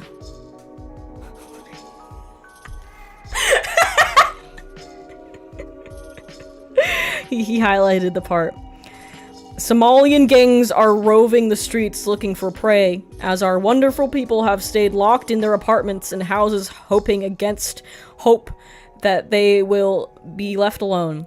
The seriously retarded governor of Minnesota, Tim Walz, does nothing, either through fear, incompetence, or both. What? Holy fucking shit, he actually did it. Oh my god. Please, Donald Trump, if you do anything with your time wasted as our president for 8 years, please let the last thing you do. Just say the N-word. Just say it for me. Just please. Just fucking say it, please. Go out with a bang, man. No, nobody can ever have, like, a lower opinion of you than they do right now. So, in your last day of office, you might as well say the N-word. Just go for it, man. I'll give you the pass. I'll give it to you. Oh, man. That's incredible. I mean, he's not wrong about Walz. I don't know what the situation is, but I think using the word retarded as the president of the United States is, like, the funniest thing to happen in, a really long time. Can I get a pass, too? Everybody gets the pass. 712 people get the pass right now. Giving it away. Is that what drops are on Twitch? Because I always, like, see other Twitch streamers and they have, like, the word drops listed in their title. I'm assuming that's, like, giving something away for free, like, maybe on Steam. My drops are an N-word pass. I think Trump can make the national anthem into Good Morning USA and that'll change everything. That's game rewards? Okay, that's what I thought it was. Some sort of reward. Your reward for coming to my stream is you can say the N-word now. You're welcome. Why are we so afraid of words? That's what I'm trying to fucking figure out. Why are we afraid of words? It's not fucking kindergarten. We had that little limerick that people would sing to you when you were 4. Sticks and stones may break my bones, but words can never hurt me. I thought we all learned that a long time ago, but I guess modern times have decided that we're not doing that anymore. Whatever. They can't tell me what to do. I don't let the current thing dictate my fucking life. Anyway, next! It's totally unacceptable, though, for someone in that position to talk like that. It just drags things down real hard. Dude, things have been down for a while. It can't get worse. We're just fucked. That's the fucking least of our problems. This man, like, tried to tell us that the Epstein list didn't exist for several months. And now it suddenly exists, and that we're gonna release it. But where is it? Everybody in political office is just so full of shit, and this country is in a permanent state of disrepair. So, is it great that he said that? No. Is it the worst thing that he's done? No. No. Little fever minus the jungle. Hey, am I the asshole, or is it fair to say that people like singing in the car? Because I think so, right? Wait, what'd you say? Because I had this total babe ride in my car. Normally I let him just play whatever, but she couldn't figure out the radio, so I put it on. But then a little Creed hits, and you know, you just gotta hit that song. Let's go there.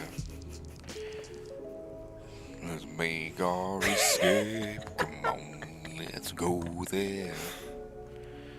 Let's ask, can we stay? Can you take me higher?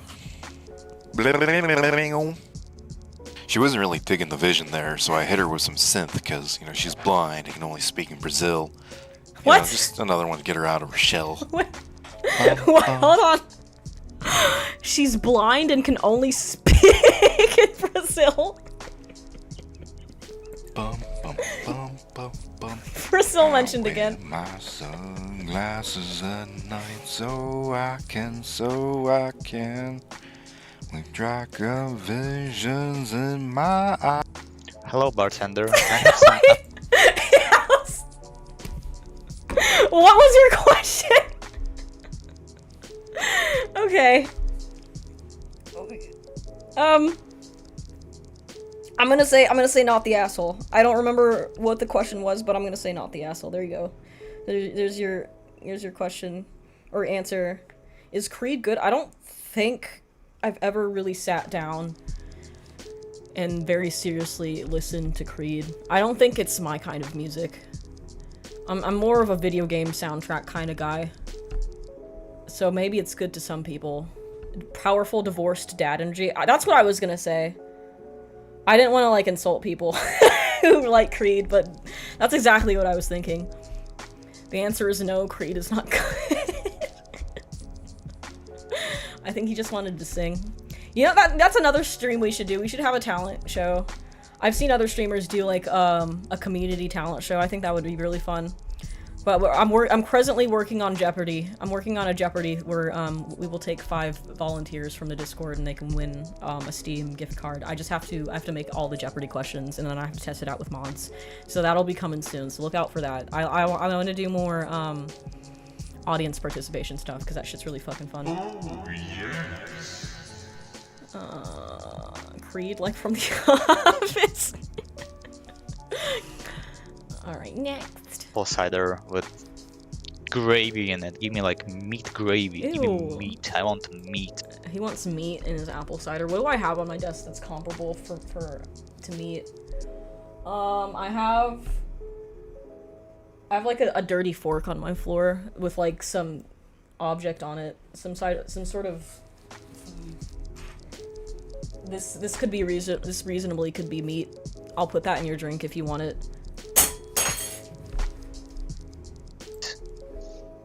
I always bordered on being an artsy person and a technical one.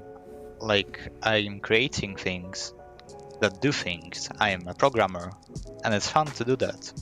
But I always struggled with making art, because I also draw for like a while now. And I just don't understand it. How do you wake up and instead of scrolling, you sit down and like do something that you don't even get any use out of later? Like, what the fuck do you mean you made your own world with 300 named characters and they all have like families and lore and stuff? Like, obviously there's some degree of autism and cringe to it, but I'm already cringe and you could always be more autistic.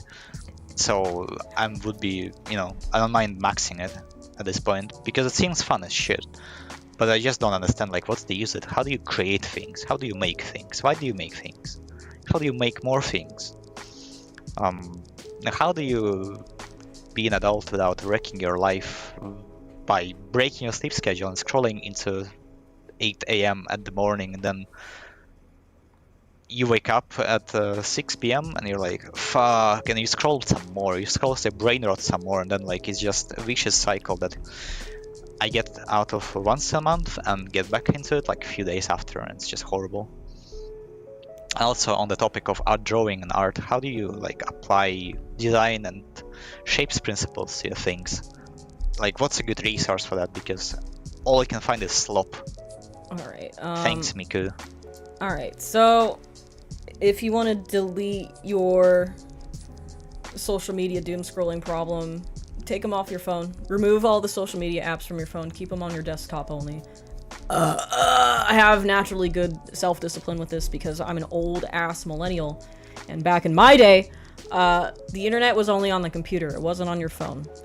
So I don't have that shit on my phone. And when I do have it on my phone and it becomes too much, I end up deleting it or turning off the notifications. But yeah, if you have like a very serious doom scrolling issue, just take Instagram off your phone, take TikTok off your phone, take YouTube Shorts off your phone. That way, you have to get out of bed physically, and you can't just waste half your morning doom scrolling. Cause I used to date somebody who was like that. They would spend the first fucking 2 hours in their bed just looking at their fucking phone, and And then I kind of developed that habit because we would send each other reels back and forth, and then I kind of got stuck with the habit as well, and then I just had to, I took it off my phone. And then I kind of reset back to the way I used to be, where I just didn't do that shit or feel the desire to. So just make it more inaccessible to you. As for wanting to be creative and wanting to make stuff and feeling motivated to do it despite the fact that it might not work out or turn into anything, just fucking do it, because it's fun. Just put the fun first. And maybe it won't be a waste of time. Maybe you will get the opportunity to make something that other people will see and enjoy. You never know, so there's like no harm in setting apart a bit of your day to just be creative and make stuff, and make characters, and make worlds, and make lore. Because it's fun. Do it because it's fun. Don't worry about if it'll pan out or not. Just do it because you like doing it. Be autistic about it. Retard max. Just go for it. Thank you, Willow Wisp, for the sub! Thank you! Yeah, I find social media really boring now. It's always the same engagement farming BS. Yeah, it's just like, even with people I follow that are content creators, like on Instagram, what I notice is that they'll just do the same joke over and over and over for every reel, because Meta, like, pressures them into making a reel every couple of days. And, you know, you can't make bangers all the fucking time. Sometimes you make quite a lot of stinkers, actually. So that's one of the reasons why I don't post on Instagram all that often. I only post when I have something that I think is gonna be really funny. I try not to overpost, because, like, I'm not, like, Meta doesn't even pay you that fucking well for, like, a viral reel. The money's not that great. I'd rather make YouTube money, because, you know, you can put more thought into that without as much pressure. But yeah, just do it. Just make it. Think it, dream it, do it. Just go for it. Stop thinking about the logistics of it. Just make stuff. Let's see, as for, like, character design stuff, what books do I know that are good for character design? I learned character design at school. I didn't read books for it. Let me see, what are good character designs? Let's check Reddit, even though r/art got fucking deleted. I don't know if you guys heard about that fucking drama, because a Reddit mod had a melty. A Reddit mod had a melty. Good books for character design. Reddit.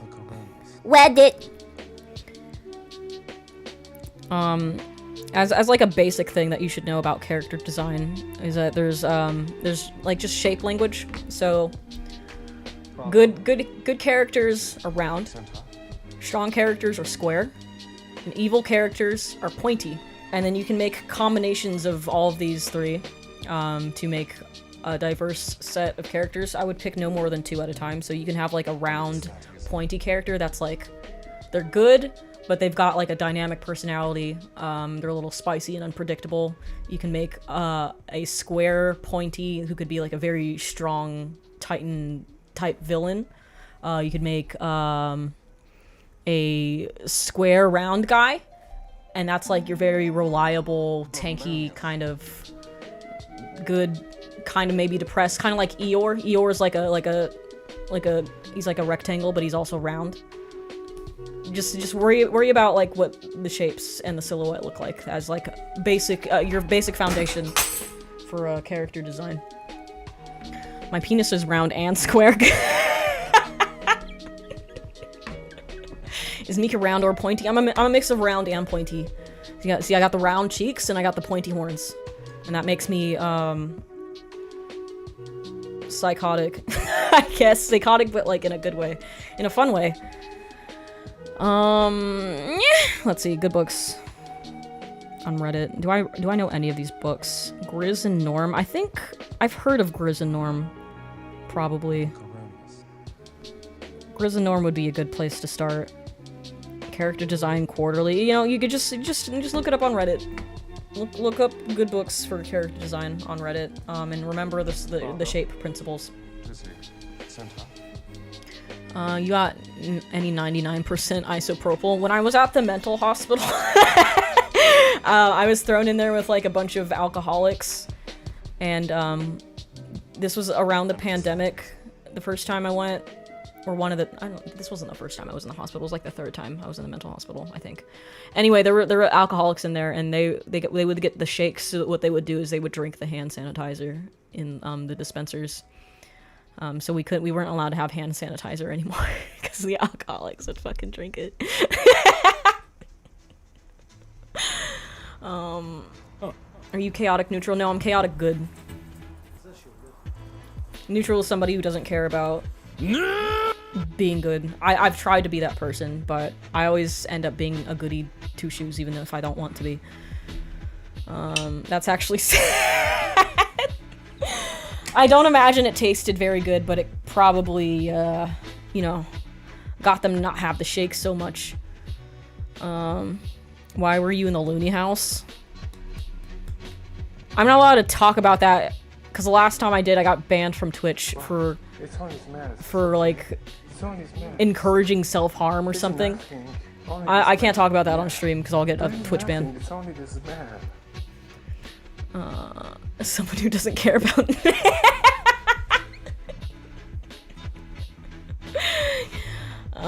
You must have a fucked up sense of taste to drink hand sanitizer. Doesn't, like, alcohol, like, just kill your taste buds at some point? I don't know if that's real. It sounds like it would be real. Somebody should look that up. It sounds like it would be true. One of those things that I just made up, but it sounds real. That's a good way to gaslight people, is you just say stuff that sounds like it would be true, and then you just say it to people, and they'll believe you. Mika, what's your favorite hand sanitizer to drink? The one brand, the really popular one, Purell, I think that one's my favorite. That's my go-to, is Purell hand sanitizer. Right, next. Hello, bartender. Hi. It is I, your customer. Hi. And I've come bearing the complaint of heartbreak. Aw. I got dumped, bartender. I got dumped in the no bueno kind of way. The no closure kind of way. I don't think there's a bueno Closure kind was- of way to get dumped. But I think I know what you're talking about. Closure kind of... Well, I guess... Have I ever gotten closure from a breakup? I guess kinda. I dated this guy a couple years back, and it sucks so fucking bad when he broke up with me, because we only dated for like a month. So when you date somebody for a very short amount of time, you don't have time to develop a resentment for their small little mannerisms. Like, you don't have time to realize, oh, this motherfucker snores in his sleep. This motherfucker chews too loud. I don't like the way his lips crinkle when he smiles. It looks gross and ugly. This guy has a pimple on his asshole, and he won't do anything about it. You don't have time to like develop an acute awareness of somebody's major character flaws, because, you know, you're still in the honeymoon phase. So I was so devastated by this breakup that I like couldn't get over it for months. So what I finally had to do is I had to contact one of his exes about it, and I had to tell her like hey, you don't know me, but like we dated the same guy, and he was like a fucking asshole, and I don't know what to do about it because I'm still really sad, even though I know he was a terrible person. Did he also do this stuff to you? And then she responded, and she's like, yes, he did all the exact same shit to me. It sucked really fucking bad. And it was like, our relationships were practically identical because this man had not changed anything bad about him in like 10 years. So that was as close as I ever got to getting closure for a breakup. So maybe contact your ex's ex. That might help. Anyway, continue. Horrible kind of way, because there wasn't any kind of way. Yes. My partner was very horrible to me in the past few months. And I guess finally dumped me and blocked me. There was lots of yelling and stuff from her, not from me. What sucks, bartender, is that she was a very passionate woman, and she was a good support framework for my dreams. What's my dream, bartender? I don't know, man. I just really like indie stuff. I like voice acting. I like creating stuff. I like drawing. And honestly, I just wish I could be a voice actor doing this, you know? Unfortunately, I'm a med student, and 4 years, 5 years into it, and I'm almost done, and I'm feel like fucking killing myself sometimes about how, because it's fucking so, I don't know if I even like it. I've just been doing it. I was just on robotic mode the whole time, and now I guess I'm entering my quarter life crisis, and I'm just like, what the fuck am I doing? And I don't have my partner to tell me that, I guess. But yeah, that's about it. Give me water, bartender. I don't drink alcohol. So basically, Well, it's good that you don't drink alcohol, because it's pretty easy to use alcohol as a crutch, especially in your situation. But it sounds like you're just going through your 20s, man. This is something everybody has to go through. Your 20s kind of, they mash you around like a hunk of Play-Doh until you come out the man you were always supposed to be. And that's just fucking life. Sometimes all the shit happens all at fucking once. Sometimes you get broken up at the same time as you are finding out that the career that you are in isn't a good one. And that's exactly what happened to me a couple years ago. And now we're here fucking Twitch streaming. But, let's see. You shouldn't rely on the opinions of a significant other.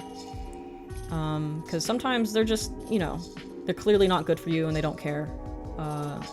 So, even if you're going down the wrong path, if you're dating the wrong person, they're not going to tell you that you're going down the wrong path because they don't fucking care. As for what you think you should do, it's natural to feel lost at this point in your life. I'm assuming you're in your early 20s because you said quarter life crisis. So, nothing you're feeling is invalid. Nothing you're feeling is unnatural. That's kind of just part of growing up. As for what you should do, what I would do is I would just, take some chances on some things that you might like. Because that's what I did. I took a chance on YouTube because I thought, why not? No, I don't have anything to lose by doing this. Again, as long as you have some sort of safety net, and you're not just gambling all on becoming the next fucking PewDiePie or something, or in your case, if you want to be a voice actor, the next Tara Strong, because voice acting especially is not great, because it's another one of those that is easily taken over by AI. If you've seen any of the fucking Donald Trump playing League of Legends with Barack Obama and Joe Biden, it's pretty easy to take somebody's voice, mimic it, and then never pay them again. And if you're just starting out, it's even more difficult. But that doesn't mean it's impossible. You just be aware that you have your work cut out for you, and it's gonna be a long and arduous journey. Thank you, NeuroKip. Thank you, NeuroKip, for the 5 gifted subs. Yeah, just don't lose hope. Just because you got broken up with one bitch doesn't mean you're unlovable or anything. It's just, that person is another stepping stone. That person wasn't meant for you, and you'll go on to find somebody better, and you'll be glad that that person exited out of your life. So not all hope is lost. You just gotta keep trucking, dude. Don't fucking kill yourself, because that's fucking gay and stupid. Definitely don't do that. It's not worth it for something as dumb and inconsequential as a breakup. Never kill yourself over a bitch. Come on, you're better than that. I know you're better than that. I don't know you, but I know you're better than hurting yourself over some stupid whore. Good riddance to her, if she was willing to do that to you at a very vulnerable time in your life. But best of luck. Keep trucking. You'll be a better man for it. Hardship is a part of life, and it'll weld you into a better person as long as you keep going. No X is worth an and hero. Seriously, yeah, for real. Just don't bother with that. That's how you give an X power, is if they affected you that much, and they are now aware that you are that affected. Don't let that skank have that power over you, man. You're better than that. A man's dick isn't meant for only one bitch. That's not what I'm saying. That's not what I'm saying at all. I am a believer in monogamy. don't be a whore. the answer to a bad breakup isn't being a whore, okay?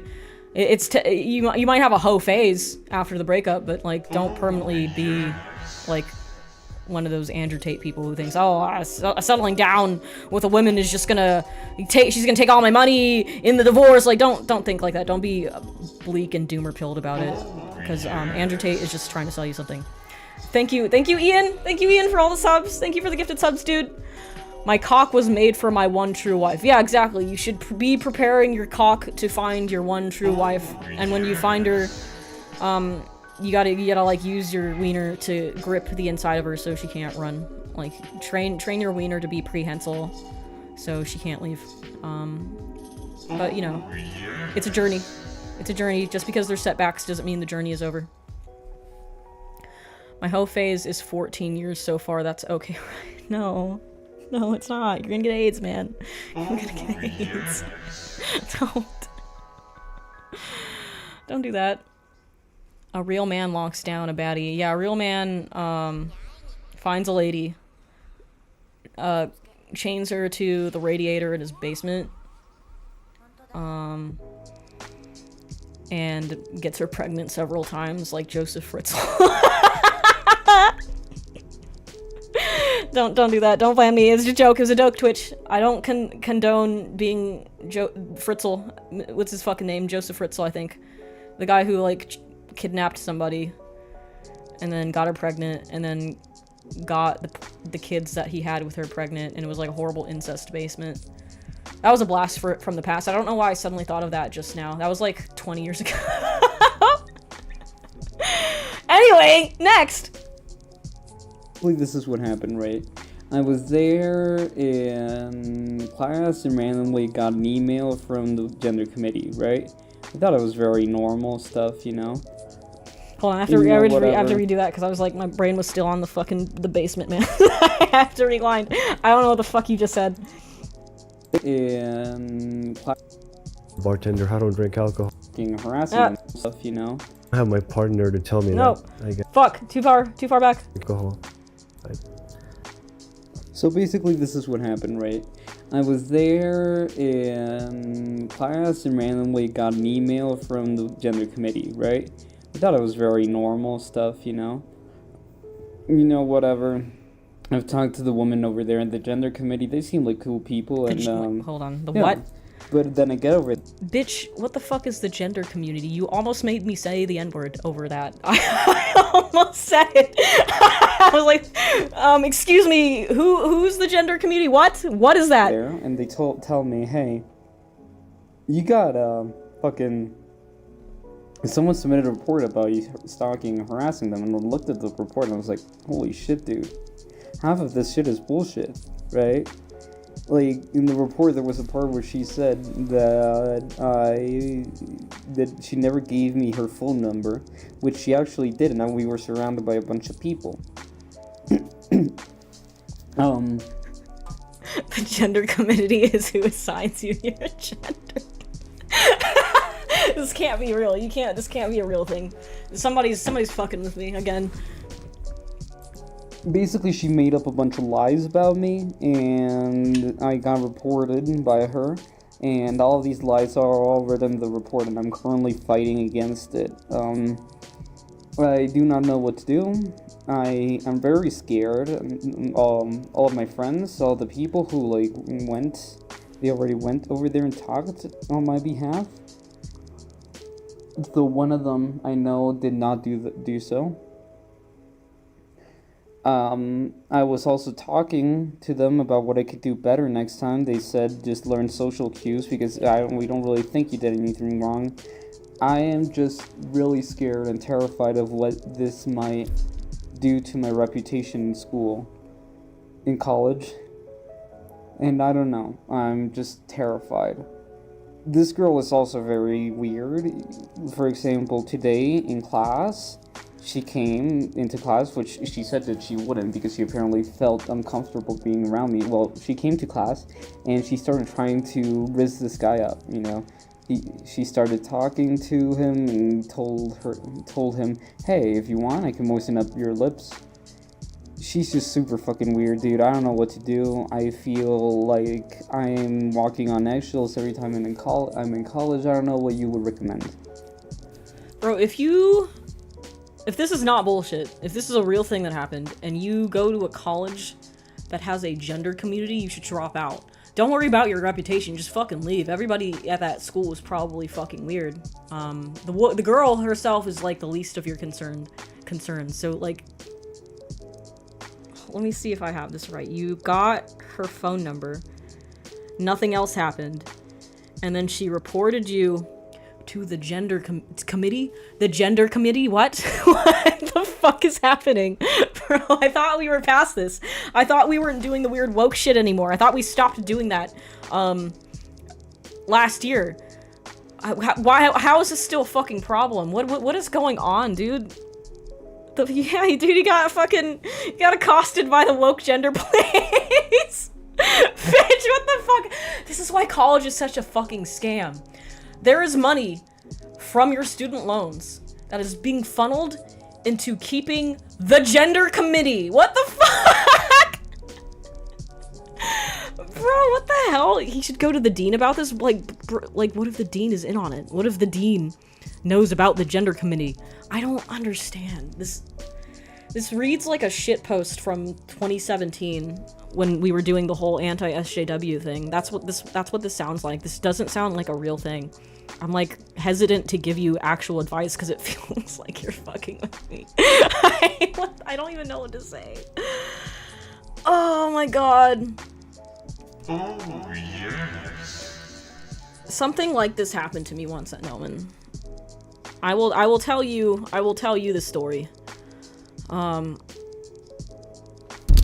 don't know if I'll get in trouble for saying this. I don't think I will. It was just like, cause like I was barely involved. I was just watching it happen. So, a couple years ago, I was at school, and I joined the student council, because I thought it would look good on my resume if I was like a leader at the school, and I helped with all the bureaucracy and the student body and all that gay shit. So when I joined, there was a couple other people who were also joining student council at the same time. So there was one guy. I need to change these people's names. Hold on, let me think of some cool names to protect the identities of the people involved.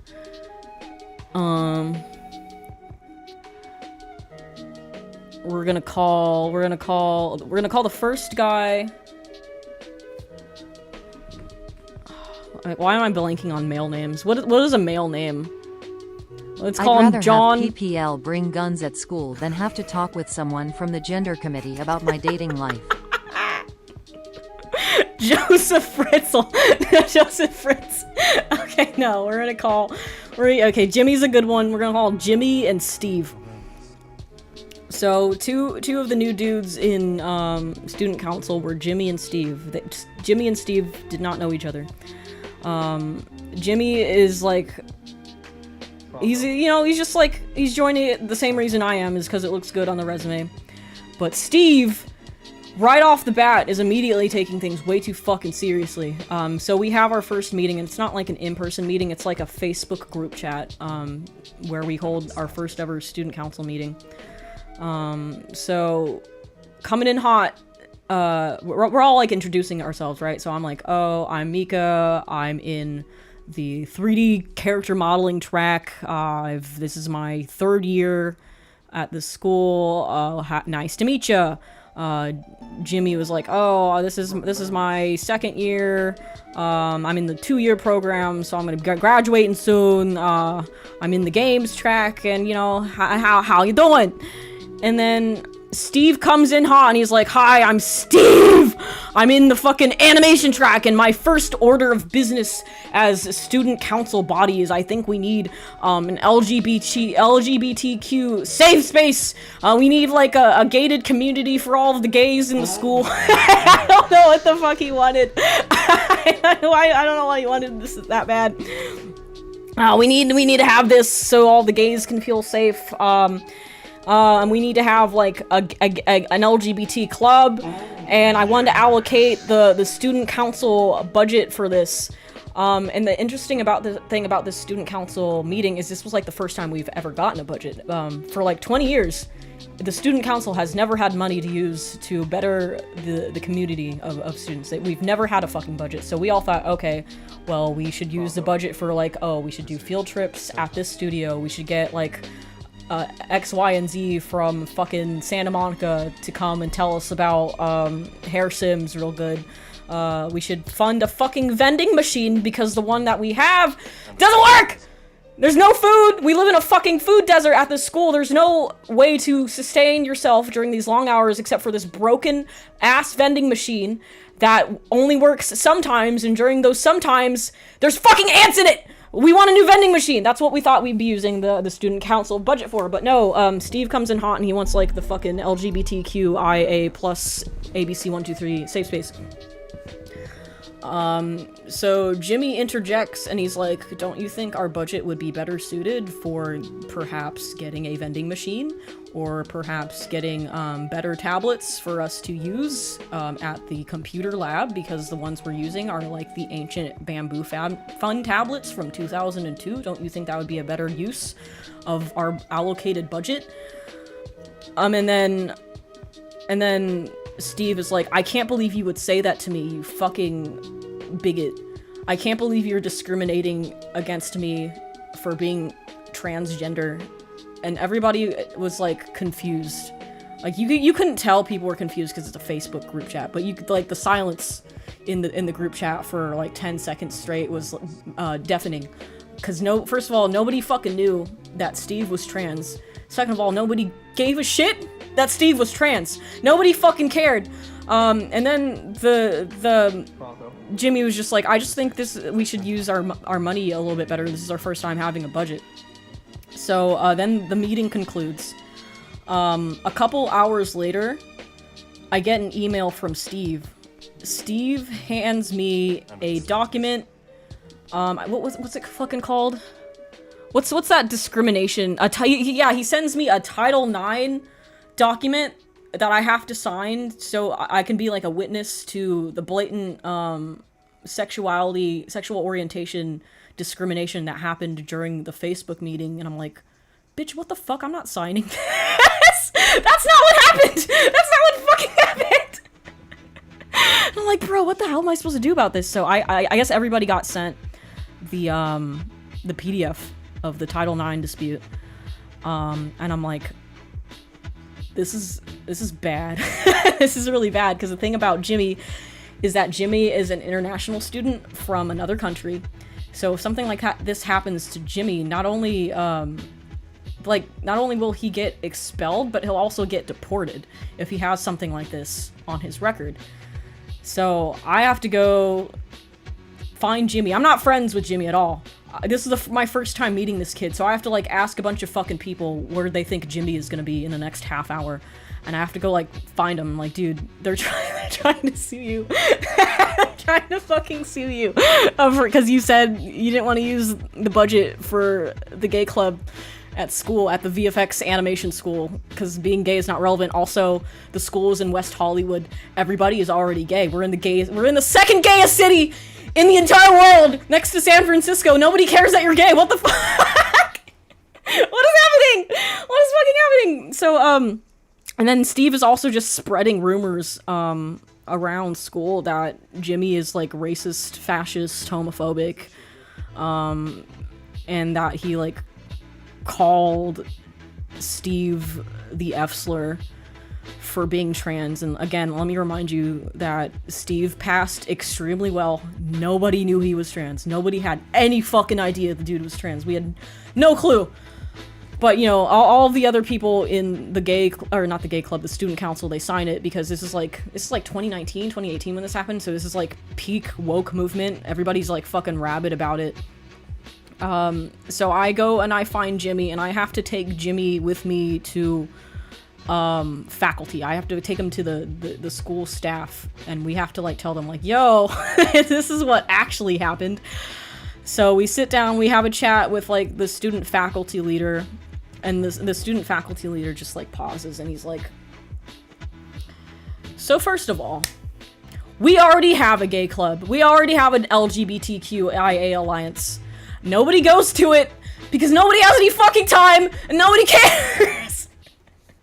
We have one of our teachers that like leads the club every Tuesday and Thursday. Nobody shows up. The teacher is like an older gay man that leads the gay club to like give student support.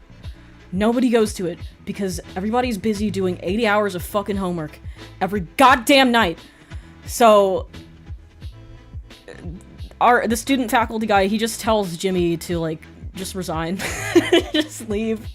Student council, they don't really have a case to sue him because it was clearly just them trying to spread an agenda.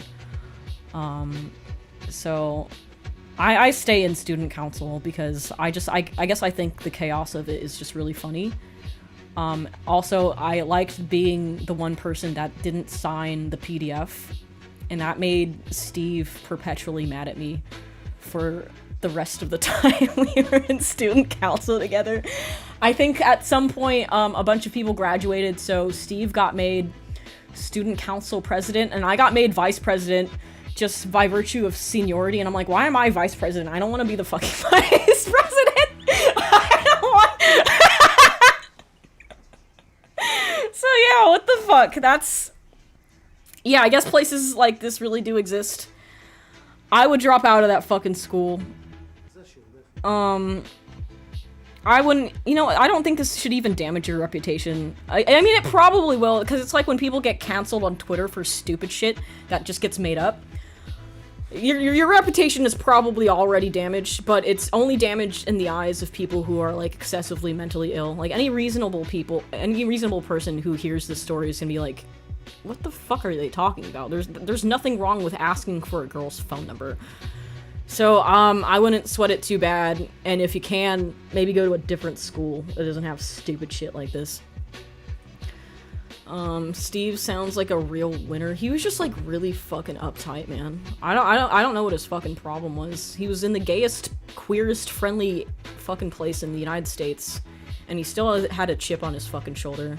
Like, literally the most uptight trans dude I've ever met. Every trans dude I meet is always really cool. Steve was just a fucking dickhead. But, yeah. Like, Pro Jared. Oh yeah, you guys remember all that shit that was made up about Pro Jared? Somebody, like, some annoying teenager on Twitter, decided that, oh, I think actually that Pro Jared raped me one time on the internet, and then there was, like, a whole hate campaign about him for, like, a year straight, and Pro Jared wasn't even allowed to talk about it because his lawyer told him not to. Yup, that's life for you. That's modern living.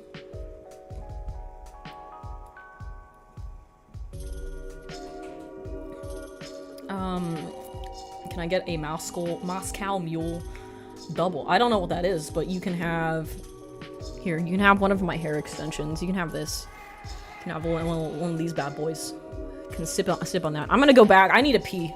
That was like traumatic trying to remember that whole story. That was such a stupid fucking thing that happened. I'll be right back.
I just remembered I was supposed to wear like a cute outfit today because it's a bartending stream. But I'm just wearing my goddamn pajamas and my autism comfort sweater. But look what came in the mail.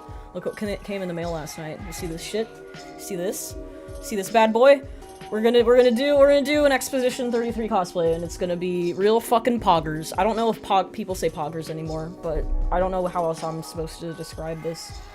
It's gonna be fun! I'm excited! And then we're gonna play Expedition 33 again, because I haven't played it since, I last played, live for you guys, but look forward to that. Look forward to that. Ha ha ha. Baguette. Where should I put this? So the dogs don't eat it. One sec.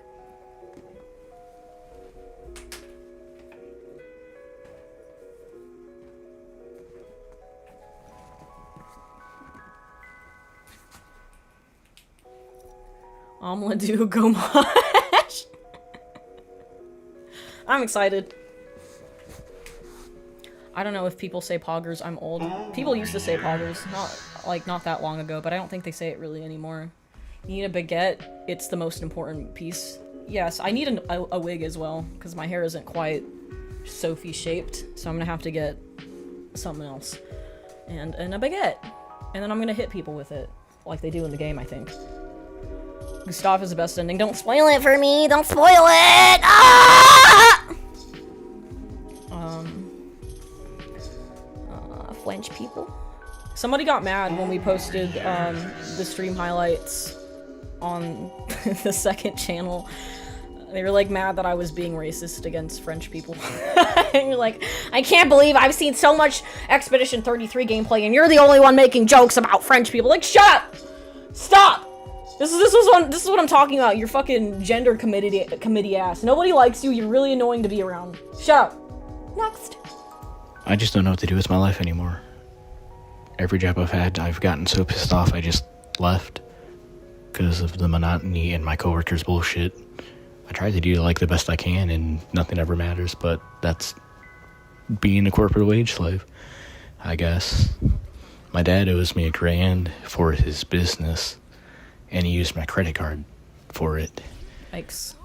And then he did it again. He took out $600 and then paid me back from a loan he got. He keeps doing that. He keeps taking out loans and then gets barely enough work to little to no work that I don't know how he's gonna be able to do anything. Okay, first of all, you need to stop loaning money to your dad. I know he's your dad, but he seems like he's not very financially responsible. I think if you keep loaning money to him, you're just kind of enabling him a bit. It'd be different if you're, like, for example, taking care of a disabled family member. I don't know, I guess I'd have to get more context. It just seems like your dad is fucking the money around, though. I'm down to $180 in my bank account. That's not good. And I just want to be an artist. Well, don't do that. Still Bartender. Can you? Okay, so don't be an artist, like I said before. Well, you can try. But again, it's not... The position that you find yourself in, it's not great to risk it all to become an artist. If you have $280 in your bank account and your dad keeps asking you for money, you're gonna want to pick up like a trade or something more stable, something more viable. The meta isn't good for artists right now, but you should definitely continue to draw in your personal time. Because eventually, you know, things have to fix themselves, right? It can't always be bad forever. Oh, yeah. We're just going through it right now, so I don't recommend, you know, putting all of your eggs in that basket. How many times do we have to teach you this lesson, old man? Thank you, Rashkal, for the sub. His dad is helping him achieve the broke, starving artist status. Make your dad smoke an entire carton of cigarettes. That's just not very good dad behavior. Definitely don't loan him money anymore. And don't tell him if you do have money. Like, just pretend that you're broker than you are, for sure. Your dad should be able to support himself. if your dad's older than you. He has more life experience than you do, so that's kind of fucked that that he's doing that, and I'm really sorry. As for what to do with your life, you gotta roll with the punches. I don't have a good answer for you. It just sounds like your life is hard, and sometimes there aren't good answers for when life is hard. Sometimes it just kind of sucks, and you just have to roll with it. But don't give up. Don't hurt yourself over it. Things come in waves. It's not gonna be bad all of the time. So when an opportunity for things to get better presents itself, you just have to be ready to seize it. In the meantime, find some better means of obtaining money, because it seems like whatever you're doing right now ain't working for you or your dad. Find something for your dad to do too. Holy shit. Yeah, you're really fucking going through it, man. I'm sorry. Are all artists pathologically broke? No, that's just like, the starving artist meme. I think anybody has the potential to be broke in anything if they're, not good at it. There's a difference between somebody who works at Disney and makes a lot of money and somebody who sells, badly traced art of somebody's dog at a farmer's market. So the term artist is just, very broad, right?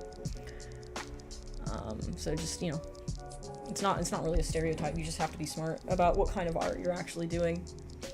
So technical art is obviously more profitable than doing paintings of your grandma's fucking dog. There's differences. My grandfather is an artist. He has no money, but the cool thing is we have a shed full of his life's art, which is pretty cool. That is pretty cool. Sucks that he doesn't have money though. Money is kind of important. I'm not good at a lot of things. Well, then you gotta start. You gotta pick one thing and start getting good. Is she taking calls? Maybe someday I'll take calls from, people who are in certain roles of my Discord, because you always run the risk of taking calls from somebody who just wants to say the N-word 14 times just to get you banned. I don't feel like dealing with that. I like being able to stream. I like you guys. I like hanging out. So we don't need to take that risk. So maybe someday we'll do one of these, but it'll be from, if I take calls, it'll be from the certified retard tier in the Discord group. Which once again, it's not a thing you pay for. The mods just have to watch you behave, and then they'll recommend you. And that's how you get the certified retard role in my Discord. I think I fell off in my IG, Twitter, despite having 2,000 followers. I get no visibility and my works don't get no attention like they used to, despite exploring new subjects and such. Any advice? Shitpost. It's like I said earlier in the stream. Just doing normal artwork just doesn't cut it, even if it's good. You gotta do something that's different and gets people to double take at your posts, and that's why I drew the My Little Pony cum jar. That's why I did that. But I hate Discord. That's too bad. You better learn to like it. Make TeamSpeak great again. I don't think I ever used TeamSpeak. Alright, next one. Next guy. Gonna be able to do anything. I'm down to $180 in my bank account. And I just want to be an art. Okay. Alright. Play.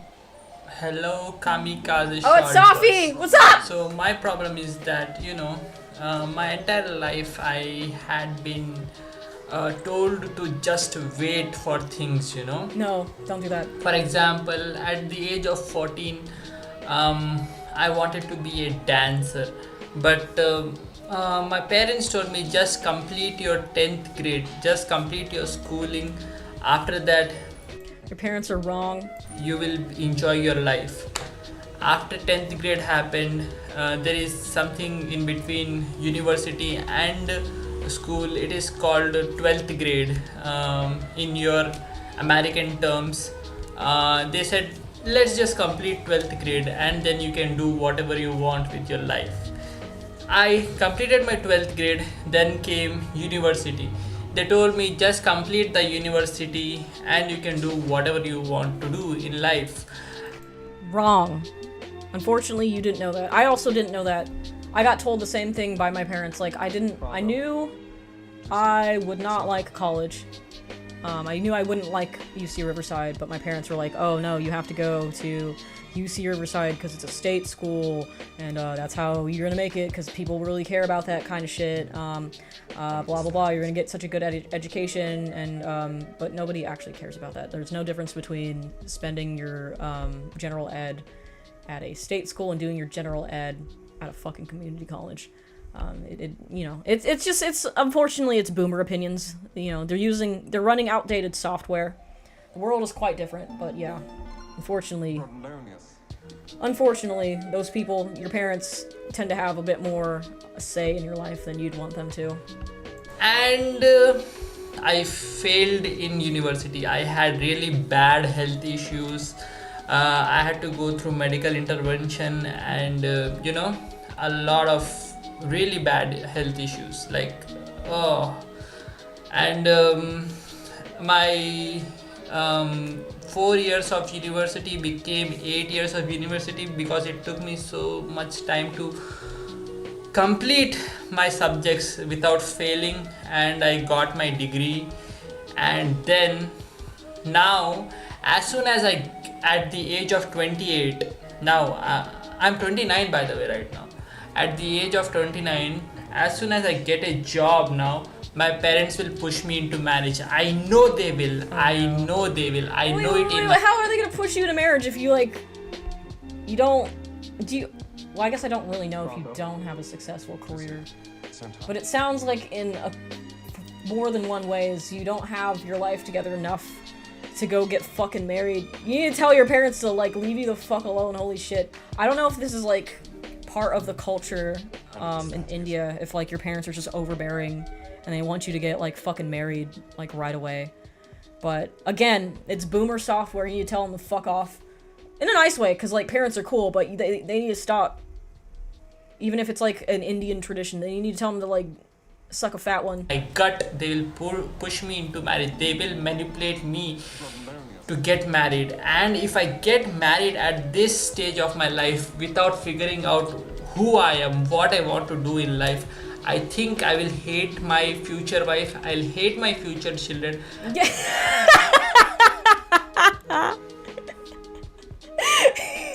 You went right for it. Yeah, you will, dude. You're gonna have a lot of fucking resentment. You're gonna fucking hate them. That's a very honest thing to say about yourself. You're gonna be fucking pissed off because stuff that your parents wanted got in your way, and now your life belongs to your wife and your kids. And I think, yeah, you shouldn't rush into that shit. How does it work in India? Can't you just tell your parents that you're an adult and they can blow you? You don't have to listen to them. At least not in America. Have you considered leaving? Have you considered leaving India? Maybe you're one of those unreasonably wealthy Indians that they can just leave. I suggest going to somewhere else so your parents can't bug you, if you can afford it. I'm just tossing it out there if you can afford it. And I'll hate everyone. Yeah, well, okay, I guess that was the end of that. Yeah, don't let your parents bully you around. They can't use their cultural traditions to have a vice grip on your fucking balls. Just I guess maybe I might be oversimplifying it because I'm not Indian. I don't live in India. I don't understand Indian traditions. I don't know how effective just telling your parents to fuck off is. But as an American, that's what I would do. I would just tell them, no, I don't know you. That's my purse. Stop. Don't. I don't have to get married if I don't want to at 28. That's such a tall ask if you don't have a lot of things in your life figured out yet. So, I don't know. Oh.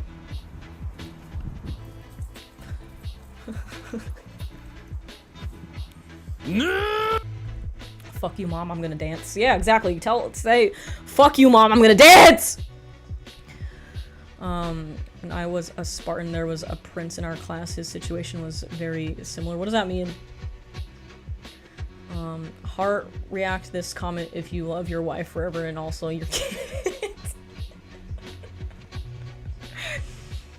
But, I don't know.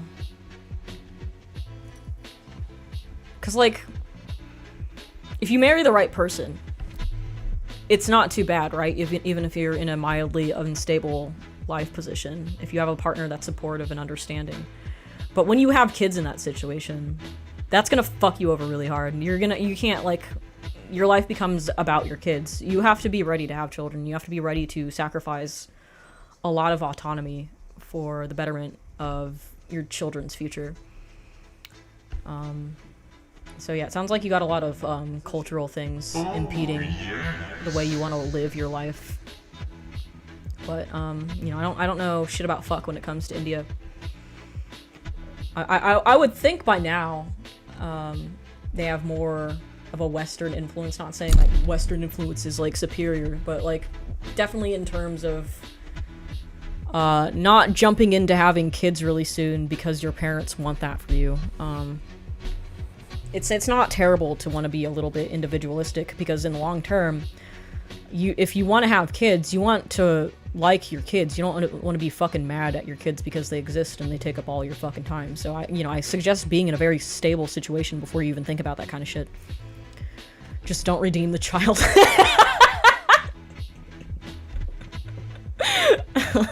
That's pretty good. Pretty good. Thank you for the super chat. Fibrand. Thank you.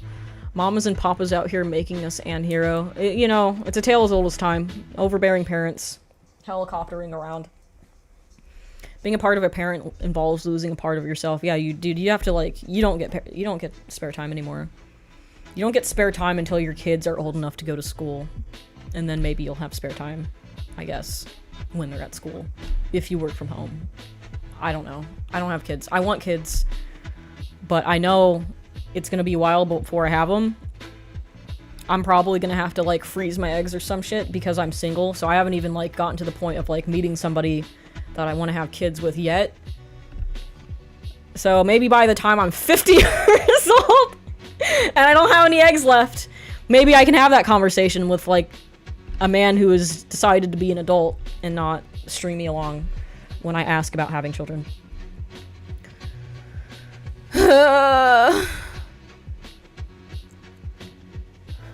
I'm Ladyboy. Why?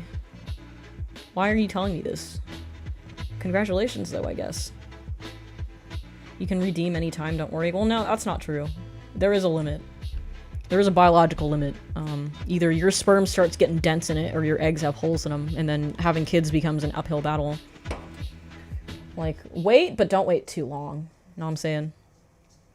You will make a great mother. Yeah, dude, I'd make a kick-ass mom. I'd be, like, the best fucking mom ever. Because you hate your future wife and children. No, I love my future wife and children.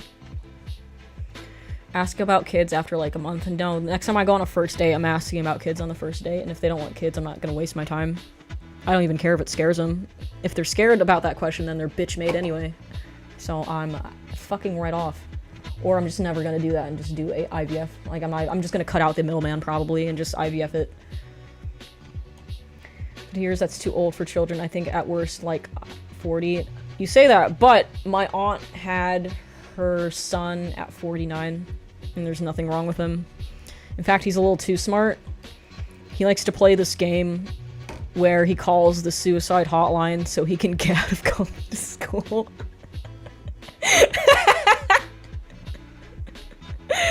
Man's got some different ways of thinking. Like, you know, gone are the days where you pretend to be sick. No, that's not enough. You gotta pretend like you're gonna kill yourself. Yeah, he's a very smart kid. Alright, next one. Hello, Hi. I'm NJ. Hello. I'm 19. Hi. And I clean toilets for a living. Congratulations. Also, I'm a college student, but I haven't attended any of my classes in 2 months, and I'm thinking about dropping out. You have a really cool accent, by the way. Just thought you should know that. I, like a lot of other people, have given into the doomerist mindset that things are only going to get more expensive. Yes. I'll never be able to own a house. Probably not, no. And AI is going to just just erase everything that makes us human. Yeah. Let's be to real. art just for the sake of efficiency and profit. Yeah. I used to be passionate about music, but over the years, throughout high school, things have become more and more disinterested. I spend much of my days just sleeping and working, and I don't get much enjoyment out of my life. I feel like a failure. Damn, dude, there's like a lot of pain in your voice. I feel like crying just listening to you. Damn, dude. You know, I don't know what I want to do with my life, career-wise, struggling academically. I still live with my grandparents. I want to do art, particularly filmmaking. I mean, I'm not sure exactly what kind of art, but I just need some sort of creative outlet, I think. But I've put off starting for so long because I have this kind of perfectionism. Alright, okay, well you haven't put off starting for so long because you're 19. You're really young, dude. That's super fucking young. You know how many times I've had to restart my entire life during my 20s? Like, just start over.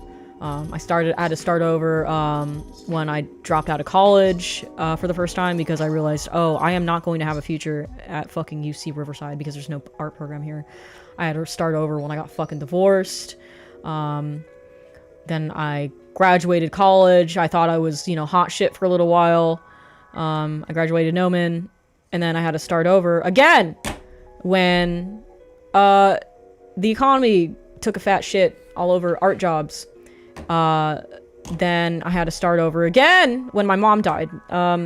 You're not dealing with any sort of time constraint at the moment. You're only 19. You know, relax about that part. It doesn't matter that you haven't started. You're like a fucking baby. Like, chill out. I believe that there's no point in making art unless it is good or perfect. Okay, so again, you're 19. Your artwork is not going to be perfect the first time. It's going to suck really fucking bad and it's going to look retarded. But being retarded is the first step to being good. I wondered if you've had any advice on that and how to kind of get over that perfectionism. Thank you. Right, yeah, so exactly what I was saying. You're not gonna be perfect the first time. Do you know how many fucking bad drawings I had to make before I got decent at drawing? Do you know how many bad sculpts I had to make before my sculpts stopped fucking sucking? You have to go through that first. Nobody is like born amazing at anything unless they're like one of those weird savants that got like electrocuted or hit in the head when they were kids and then now they just magically know how to fucking play the piano out of nowhere. That's very rare. That doesn't happen for the most part. It's not common at all. You just have to go through the part of sucking really bad first, and it's okay to suck because you're really young. So you can't really have this doomer mindset right out the gate. I can understand if you're like late 20s and you have a doomer mindset because life has fucked you in the mouth a couple of times real good, but you're just starting, so relax about that. Keep going to school, or maybe don't go to school. Maybe take a gap year. Maybe clean toilets, keep cleaning toilets for income, and when you get home from cleaning toilets, go back to drawing. This is kind of what I did in my 20s when I dropped out of UC Riverside. When I wasn't doing like some sort of weird part-time job, I was at home teaching myself how to draw, and I was fully aware that I wasn't very good at drawing because I would see other people's artwork and I'd be like, God damn, I wish I could do that. I guess I gotta learn how to do that, and I started studying really hard every day, drawing every fucking day, cramming in the Loomis, cramming in the perspective made easy. You have to work towards it. It doesn't come for free. It just takes, you have to start. You can't expect to be perfect from the outset. But yeah, just, it's not that like, art is still worth doing. even if it may not pan out financially. You don't have to do things just because monetary gain is involved. Sometimes you just gotta do stuff because that makes you who you are. Like, you know, I paint all the time. I make these very elaborate Deltarune fan art pieces. I'm not getting paid for this. I just like fucking doing it. I need to do it in order to stay true to myself. It's like part of who I am is to make artwork, even if I'm not getting paid to do it. Just like something that makes me who I am. And it doesn't have to be tied to financial gain at all. When you are picking something to do with your life, it doesn't have to be something you're passionate about. Because sometimes, you know, like the video I made, the whole video was about how I went for something I was passionate about, and then doing it for money just made me hate it. So you kind of have to separate those things a little bit. Just because there's people farting around on Twitter making bad AI art and trying to rub it in the face of every artist that, oh, I can do this, I have to press the button. It's so easy. Oh, these artists are literally on suicide watch. Haha, fucking retards. Like, just because people like that exist doesn't mean making art isn't worth it. Because making art is part of being human. And I think everybody should make art, even if there's stupid people online who think that it's more about the product and less about the process. So keep making art. Don't worry so much. You're fucking 19. Take a gap year to, like, get your head checked. Clear your thoughts. Maybe get a therapist, because you sound, like, really fucking sad. Like, you're the, like, most depressed person that we've heard so far. Your depression is valid, and it's okay to feel sad, but don't stay stuck in that for too long, because you're young. You have something that a lot of people don't have in this audience, and that's your youth. So it's not too late for you, man. I mean, I guess it's technically never too late for anybody. Like, for example, Tolkien, the Lord of the Rings guy. Do you know when fucking he made the Lord of the Rings? Do you know when it was published? He was like fucking 62. He was an old ass man when the Lord of the Rings fucking was finally a book. I don't think he lived to even see the movie. I believe it's just like there's always time for stuff.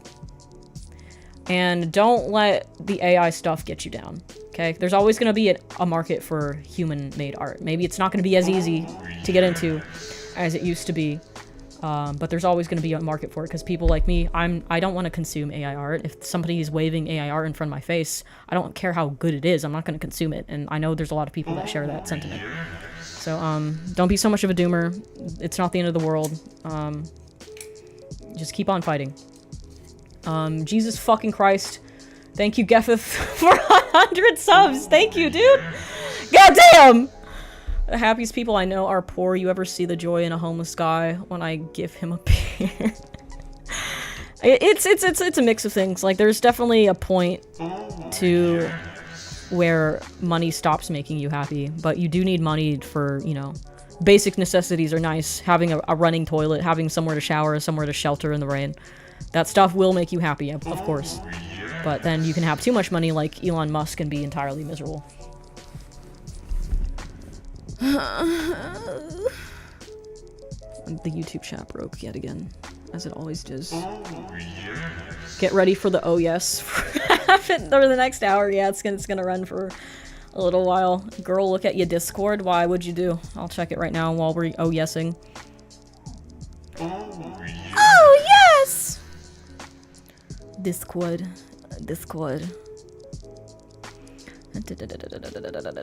Where in the Discord? Where am I checking?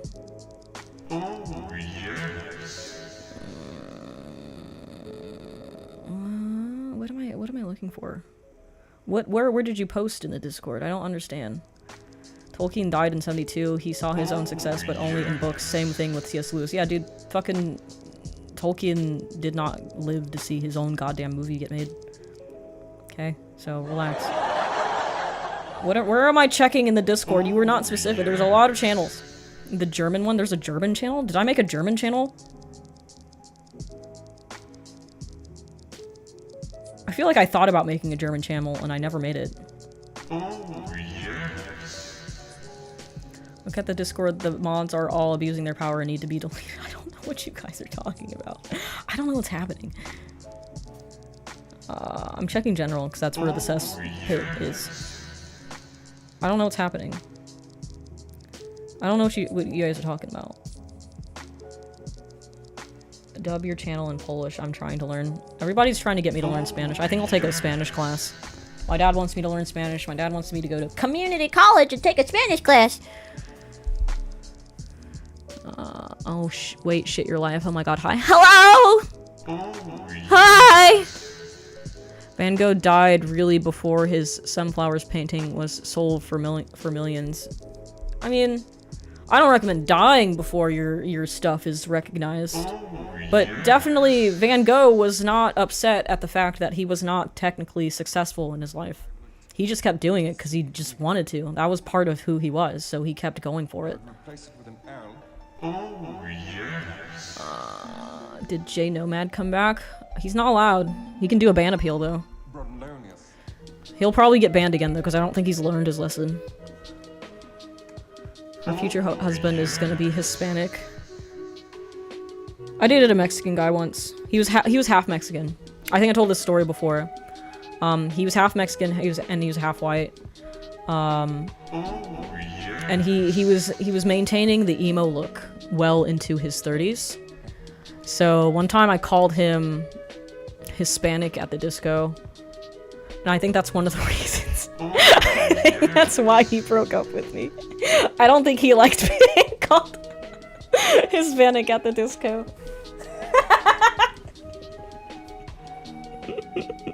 But like, that was so good, okay? That's a good one, alright? Alright. That's really fucking funny. Okay? Some idiot French kid used some of Van Gogh's paintings for aero practice. Imagine the money the family could have had. I think that guy should be boiled. Very evil thing to do. Mika, was you Nomad? It was me the whole time. I was the real J Nomad this entire time, actually. Van Gogh had a lot of issue, but he at least appreciated the support his brother gave him. Yeah, I guess there was like a movie that was animated about Van Gogh's life. And it was animated in the style of an oil painting that he did. I remember watching it. I just don't remember what happened, but I think it was a good movie, right? Pretty sure. Pretty sure it was a good movie. I'm subbed, but the fast forward doesn't work. What's the fast forward? I don't know what that means. It's probably something on Twitch that is broken because that company sucks. That website sucks. How about Lewis Wayne? I read some stuff about Lewis Wayne. Apparently he wasn't schizophrenic. I think that was like just a spirit campaign that somebody did on him. He wasn't actually like going nuts when he drew the kaleidoscope cats. I think he just liked the way that they looked and he kept drawing them. Apparently that the fucking schizophrenia thing was all a lie. I like his art though. Let me look that up. Let me fact check that. Was Lewis Wayne schizophrenic?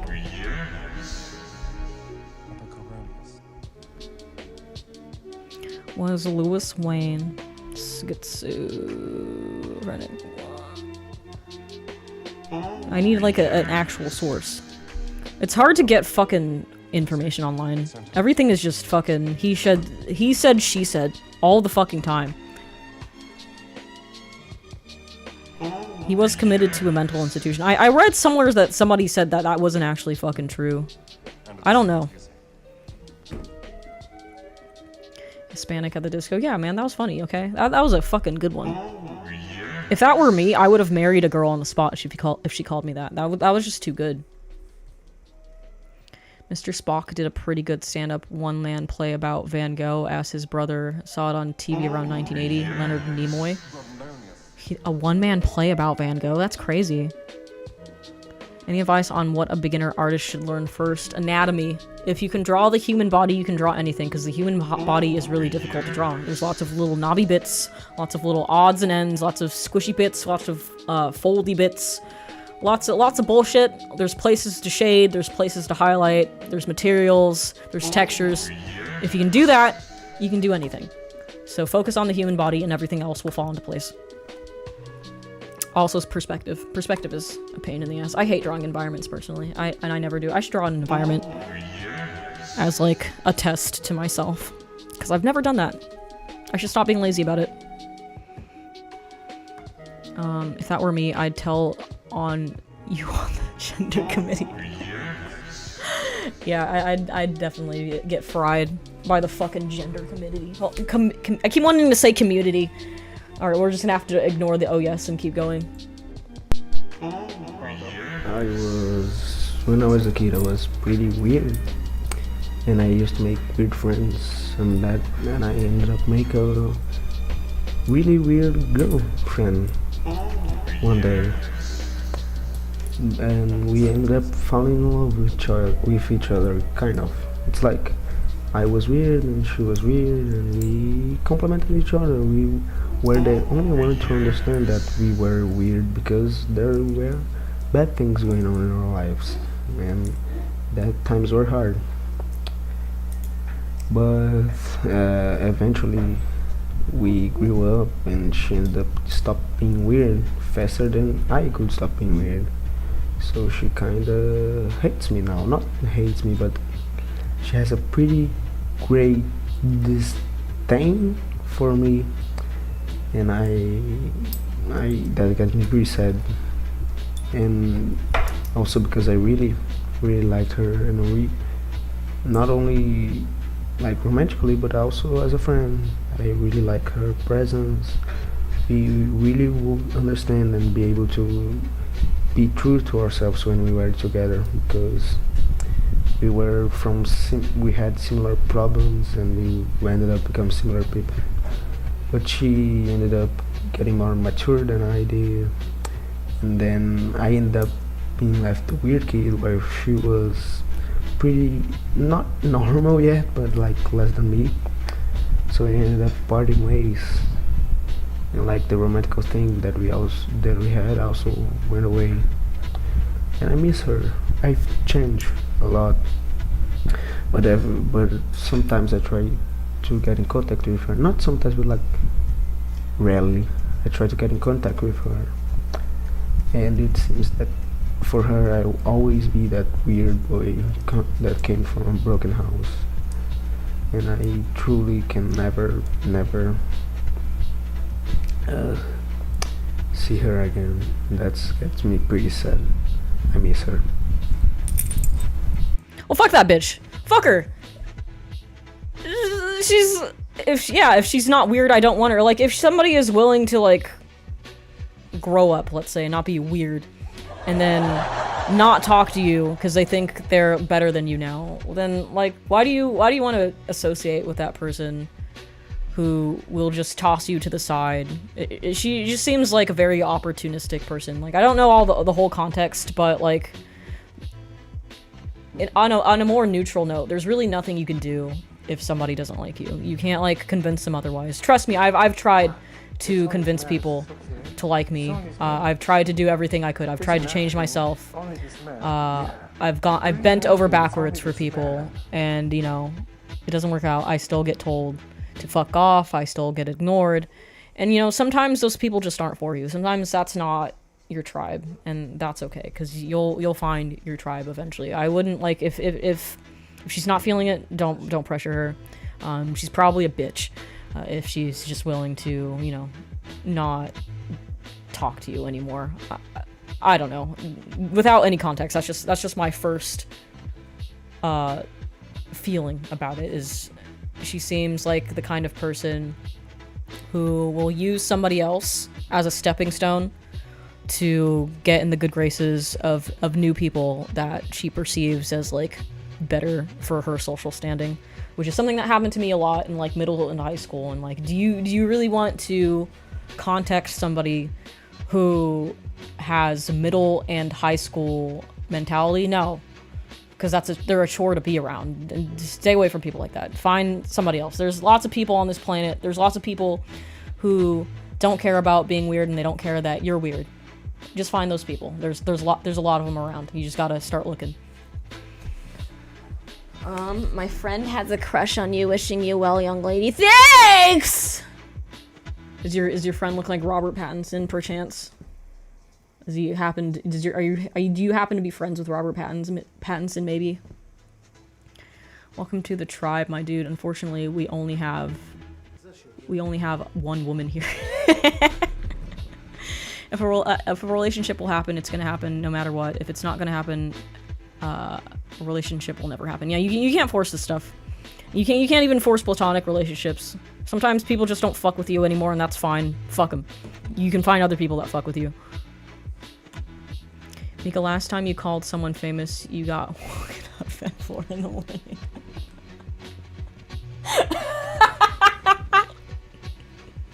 It's okay. It's a resolved issue. It's okay.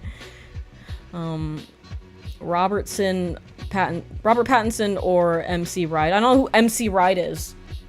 Everybody makes their choices. Nothing is black and white. You don't need to search for someone. People will come to you. Just need to walk in the direction you want to go. I mean, yeah, that's true to an extent, but obviously people aren't going to come to you if you stay home all the time. That's a problem I have. That's why I have an issue making friends in real life, because I have a tendency not to leave my house. But I made friends at a dog park that I see every now and again. Oh, I have to tell you guys about the dog park story. Before I go real quick, I gotta tell you about the dog park story. So, the other day, I'm going to the dog park, and I got Freddie and I got Boris, and we're walking in, and, you know, I have my posse. They hang out in the back corner, usually. We have, like, you know, we have the group of regulars that I always see at the dog park. So I'm waiting for Boris to take a shit so I can go join my buddies over on the opposite end of the dog park. So Boris is milling about. He's taking his sweet time, taking a shit, when I hear somebody say, "Hey, excuse me!" And I turn around, and it's a guy. And I have never gotten bad gut feelings about people before. Up until this point, I always thought, like, maybe there was something wrong with my gut. Like, maybe I just wasn't good at detecting when something bad was gonna happen with somebody. I've never been able to do that until this guy. Until I see this guy. As soon as I lay eyes on him, there's, like, nothing wrong with him physically, but as soon as I make eye contact with him, I just feel sick. I feel my stomach drop down to my fucking balls, and I've never been more scared in my entire life. And there's nothing prompting this. I just, like, look at him and I'm like, oh no. You know? So he's like, "Hey, I really wanted to talk to you." And I'm like, "Why? Hey, what's up?" And he's like, what are your dogs' names?" I'm like, "Oh, that's Boris, and that one's Freddie." And he's like, "Oh, wow. Who are they named after? Usually dogs, when they have human names, they're named after somebody." So I'm like, "Oh, yeah, so this is Boris Karloff. He's named after the horror movie film director, and this is Freddy Fazbear. She's named after the video game character." And he's like, "Whoa, wow, that's so cool. What's your dad's name?" And I'm like, "What do you mean, what's my dad's name? My dad's not here. What the fuck? Why are you asking me that?" I didn't say this. I'm like, I just look at him confused. He's like, "Yeah, I see you. I used to see you all the time with your dad when you used to come around like 4 years ago." And this is very terrifying, because I did live in this neighborhood 4 years ago before I moved back in with my mom, and then I came back to this neighborhood. So through this entire time, this guy remembered me. He made a point of thinking about me for 4 years. And he watched me when I came to the park with my dad. He kept track of my dogs, and he's like, "Oh, where's that other dog you used to have?" And I'm like, "Oh, that's Luger. He died." He like remembered all this information about me. And like, me personally, I don't remember anybody from the fucking dog park, because I wasn't paying attention to other people. I was just there to like bring my dogs to have fun. So that was very concerning. And he's like, "Oh, so what's your dad's name?" So I like make up a name, because I don't want him like knowing things about my dad. I just like, "Oh, my dad's name is Angelo. Yep, that's his name." He's like, "Oh, I bet your dad is like really protective of you. Your dad seems like a really protective guy." And I'm like, "Yep." Yep. And then he's like, "What about your dog, Boris? He's really big, huh? But he's really protective of you." And I'm like, I wonder if this guy is trying to figure out if he tried anything would Boris respond? So I just say, oh, yep, Boris is a very evil dog. He'll bite the fuck out of you. He's a very protective, scary dog. He'll kill ya. Yep. Very, very mean. Meanwhile, Boris is like floating around and obviously not a mean dog at all. Boris has no idea what's happening. But I'm getting more and more scared. I keep trying to like back up. My body language is very obviously frigid and terrified. And every time I back up, he moves closer. And then I notice he's got like something in his pocket, and I'm like, oh man, is that like a gun? Or is it his penis? What's gonna happen? What's happening right now? And he's like, yeah, so I've just wanted to talk to you for like a really long time. And, you know, it's the synchronicity of life, and it's so weird that I get to talk to you right now in this field. And I've been talking to ChatGPT a lot, and ChatGPT tells you about all the patterns in the universe, and all of the Buddhist patterns that happen in the world around us. And I like to talk to ChatGPT all the time. I'm like, oh man, that's great, dude. That's like so good for you. I use ChatGPT sometime to look up recipes for food. And I don't know what to do about this conversation, but I know I need to leave. So I just say like, well, it was nice talking to you. It was really cool. Nice to meet you, dude. I'm gonna go over there where my friends are. And then he looks at me like he's about to start crying. He's like, and I'm like, oh, dude, what's wrong? He's like, oh, I just really wanted to talk to you. I'm so sorry. I didn't know what to say. I'm like, no, dude, it's fine. You don't have to cry about this. It's totally good. I liked talking to you. That was really nice. I think you're a swell dude, but I have this story that I want to go tell my friends at the dog park. I'm gonna go tell my friends the story that happened, because, you know, it's like the part 2. It's the really juicy part 2 to the part 1 I told them the other day, and I know they want to hear it, so I'm gonna go do that. And then he doesn't say anything. He just like his lower lip keeps like quivering, like he's about to fucking start crying. And then I go to my friends, and I position myself between like the 2 tallest, biggest dudes there, and I'm like, Jesus fucking Christ, guys, I just had the scariest conversation I've ever had in my life. And they're like, oh yeah, that's Alex. You don't know the Alex lore. I'm like, the Alex lore? What do you mean? There's lore about this man? He's like, yeah, dude, Alex is really fucking weird. One time, he came up to us. We were in the middle of a conversation. We were talking about a school shooting that happened, and we were talking about what a tragedy it was. And then Alex came out of fucking nowhere, and he's like, what would you guys do if I had a gun? Nobody knew what to say to him. It was just scary and uncomfortable for everybody involved, and nobody knew how to leave the conversation, and he was just like kind of stuck there for the rest of like the hangout. And I sought comfort in my group of friends. And then it was time to go because it was getting really dark, and I'm leashing up the dogs, and my friend Shane comes over, and he like steps in front of me. He's like, hold on. Hold on a minute. And I'm like, why, what happened? And then I look behind Shane, and Alex has spawned in, because I thought Alex left. Alex just spawned in as soon as I start leashing up my dogs, because I'm assuming he wants to follow me to my car. So Shane's like, oh, what if we left together? Crazy idea, but what if you didn't go to the car by yourself? So I had to get fucking escorted back to my car by one of my friends, so Alex wouldn't follow me and potentially end my life because of an awkward conversation. So that's what happened to me at the dog park the other day. Yeah, Shane's a real one. Shane's a good dude.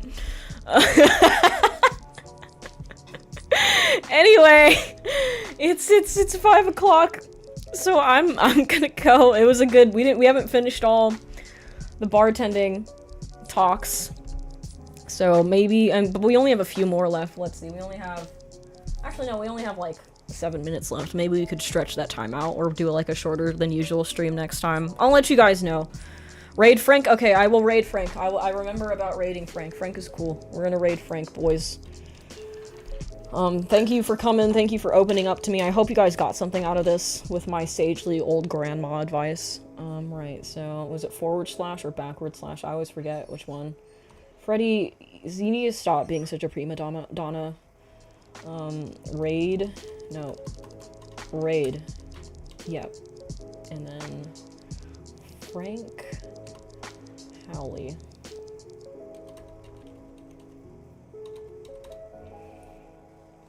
Alright, go. Go. We're raiding that Shadow Legend. I'll allow it. See you guys next time. Love you guys. Say it back. Grandma kisses. Bye-bye. Bye-bye. See you later. See you next time. Say hello to Frank. Say hello to Uncle Frank. Rating now!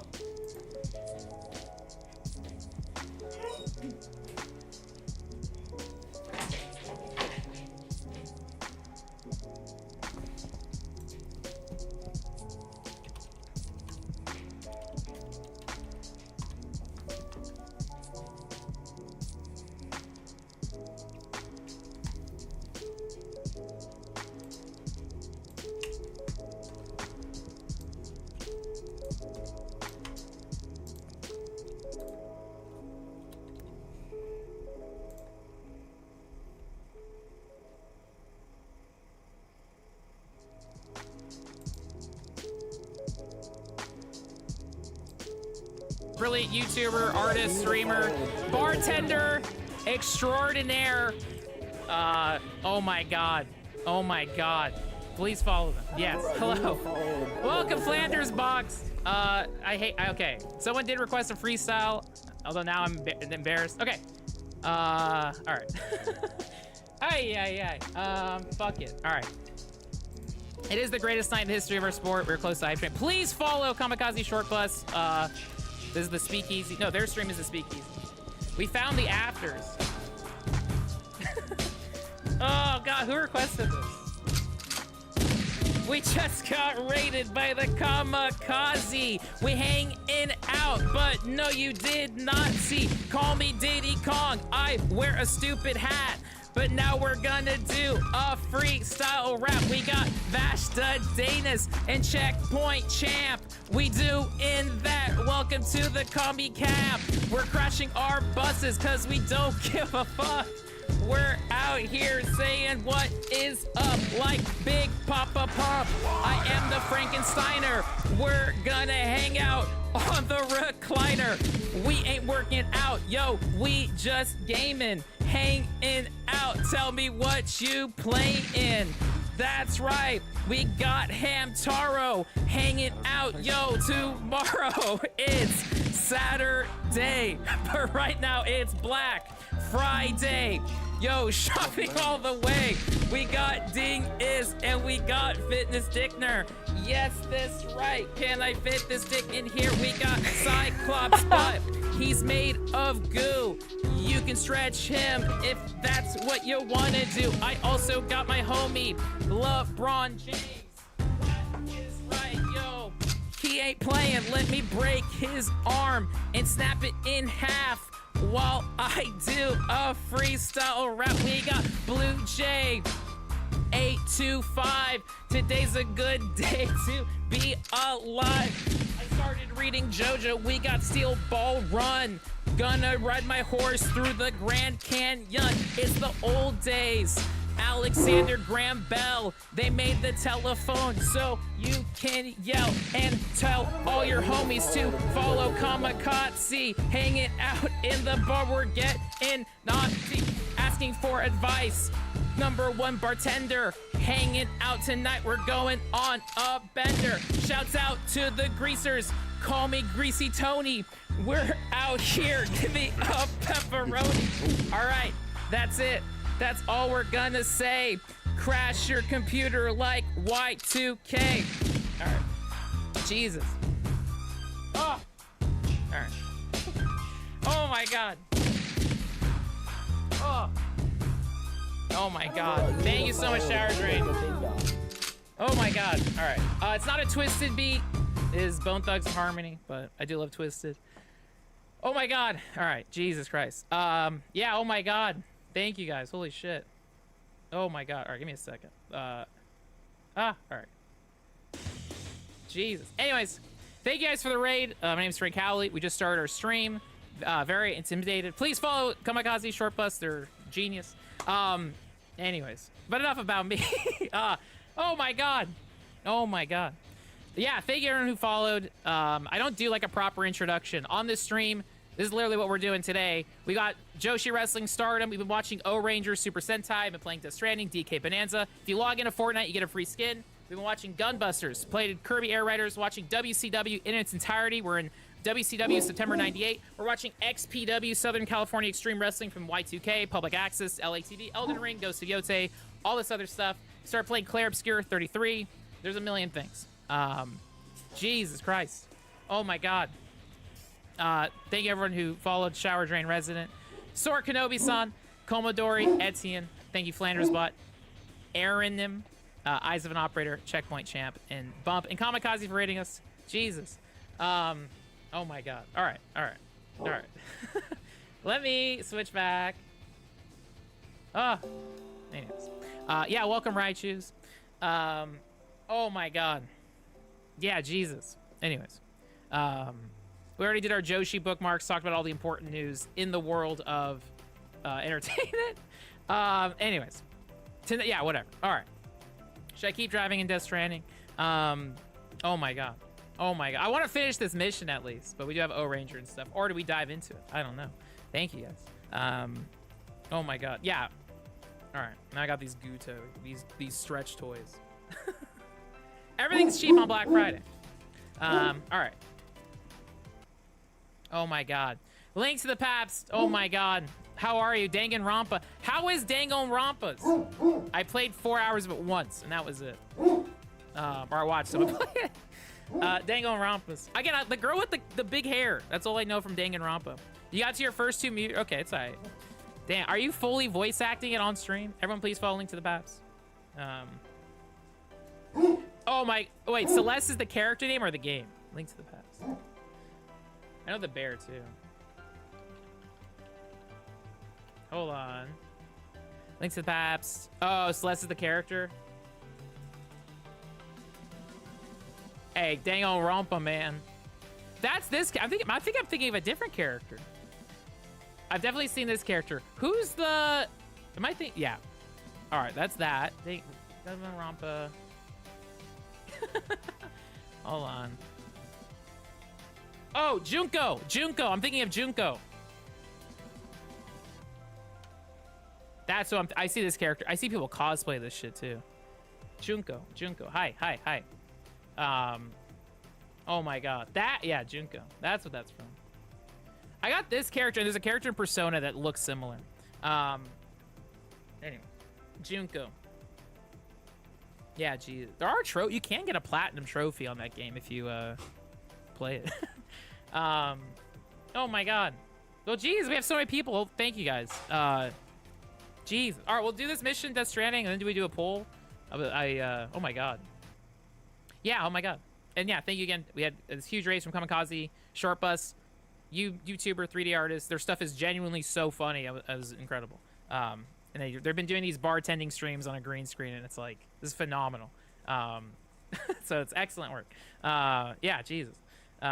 This stream is none of that creativity. This is me in my room. I don't know, just absorbing the shit I like. But we watch a lot of stuff on stream, and including lots of wrestling and anime and all that. But yeah, holy crap. What was I gonna do? This one. Yeah, we've been watching Super Sentai, so we could crack that open. And then we started watching Gunbuster from the 80s, which is really good. All right, we'll deliver this mission. Oh, I did start doing missions for, is it Pecora? Peko Peko? And who else? That's the main one. There has to be crossover Peko and Death Stranding merch, right? I keep thinking about going back. That's right. We got all the homies. Hey, you want to see all my homies? You want to see all my homies? I can show you my homies. What's a good song for showing? Oh, whatever. Oh, whatever. I'll just play it. You want to see the homies? All right. Let me see. Again, I've got to like dust my fingers more than I do, but Let me see. We got this homie right here.